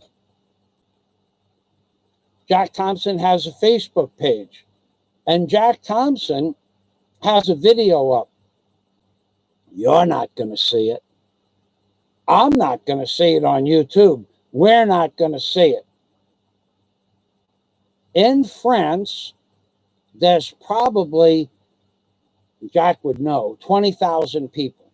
Maybe more, maybe 30,000. The whole fucking everywhere you could see with the camera. Probably 20,000 people are screaming out in unison, take the shot and stick it up your arse, A-R-S-H-E. Take the shot and stick it up your arse. They're fucking vehemently, violently protesting against taking any kind of series of shot. And this fucking scumbag tramp in the White House, he originally said, word for word verbatim, we're going to have one shot that's going to fix everything. That man scumbag. It's a program. And now the truth comes out that the shot could be available every 90 days for a new and improved shot. And every time they'll just add and add and add. And one day they might add, you have a catalyst and you have a converter. Every day they're going to put a converter. Every day there'll be a converter. This month a converter, 90 days from now a fucking converter, another 100 days, another converter. And one day they'll throw the fucking catalyst in there and the shit will harden up like fucking fiberglass putty. And it'll be you that takes the shit, the big long shit.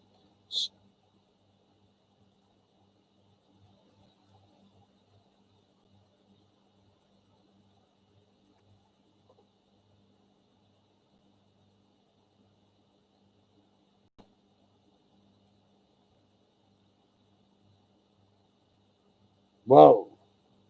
Dennis, you know, I had to give up my fucking BB guns when I went to fucking the Philippines.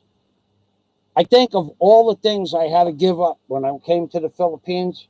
I didn't have a vast array of weapons, but I had personal protection. And I had to give it up for pennies on the dollar. It wasn't that I had to give it up, but they were all, how many people have weapons that they've used more than for target practice? They were never really fucking, you know, you might shoot, I don't know, and I had my first gun that I ever bought legally, was in 1995, 1994, 1993. It was somewhere around there. I paid $200 for a Russian Makarov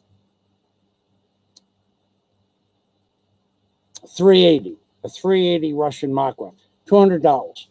It fucking never got to be worth more than $200. It was a decent gun. A Russian-made weapon was a decent gun. But I might have shot 2 boxes of shells out of it. and then the novelty wears off.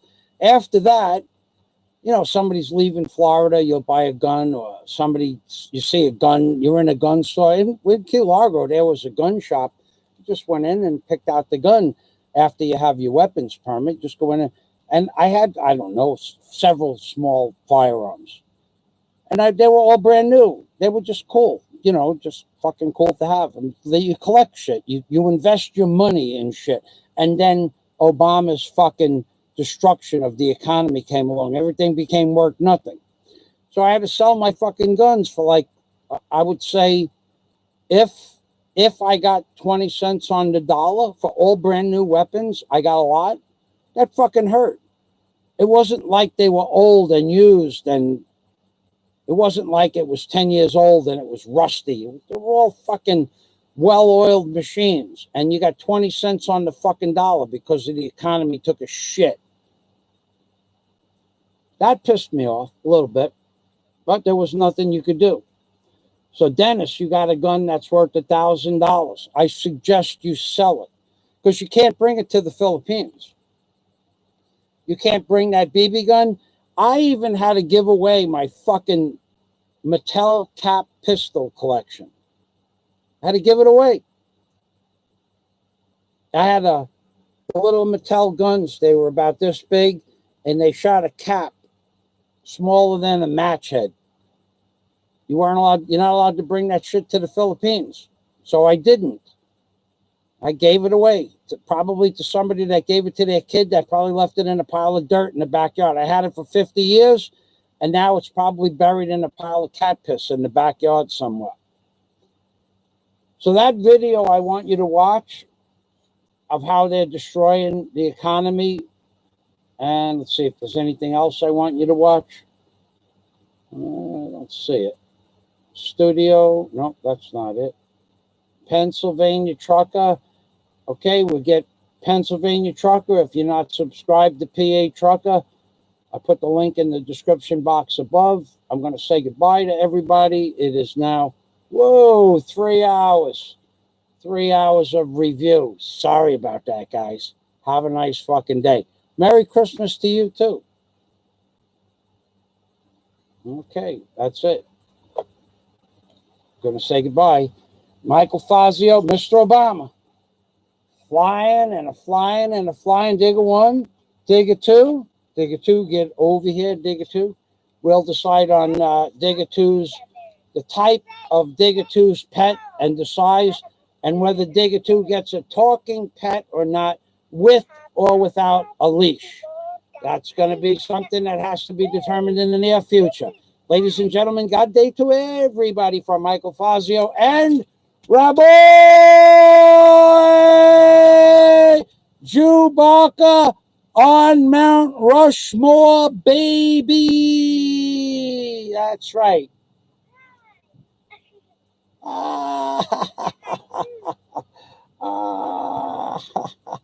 I'm being permy, which means take care always.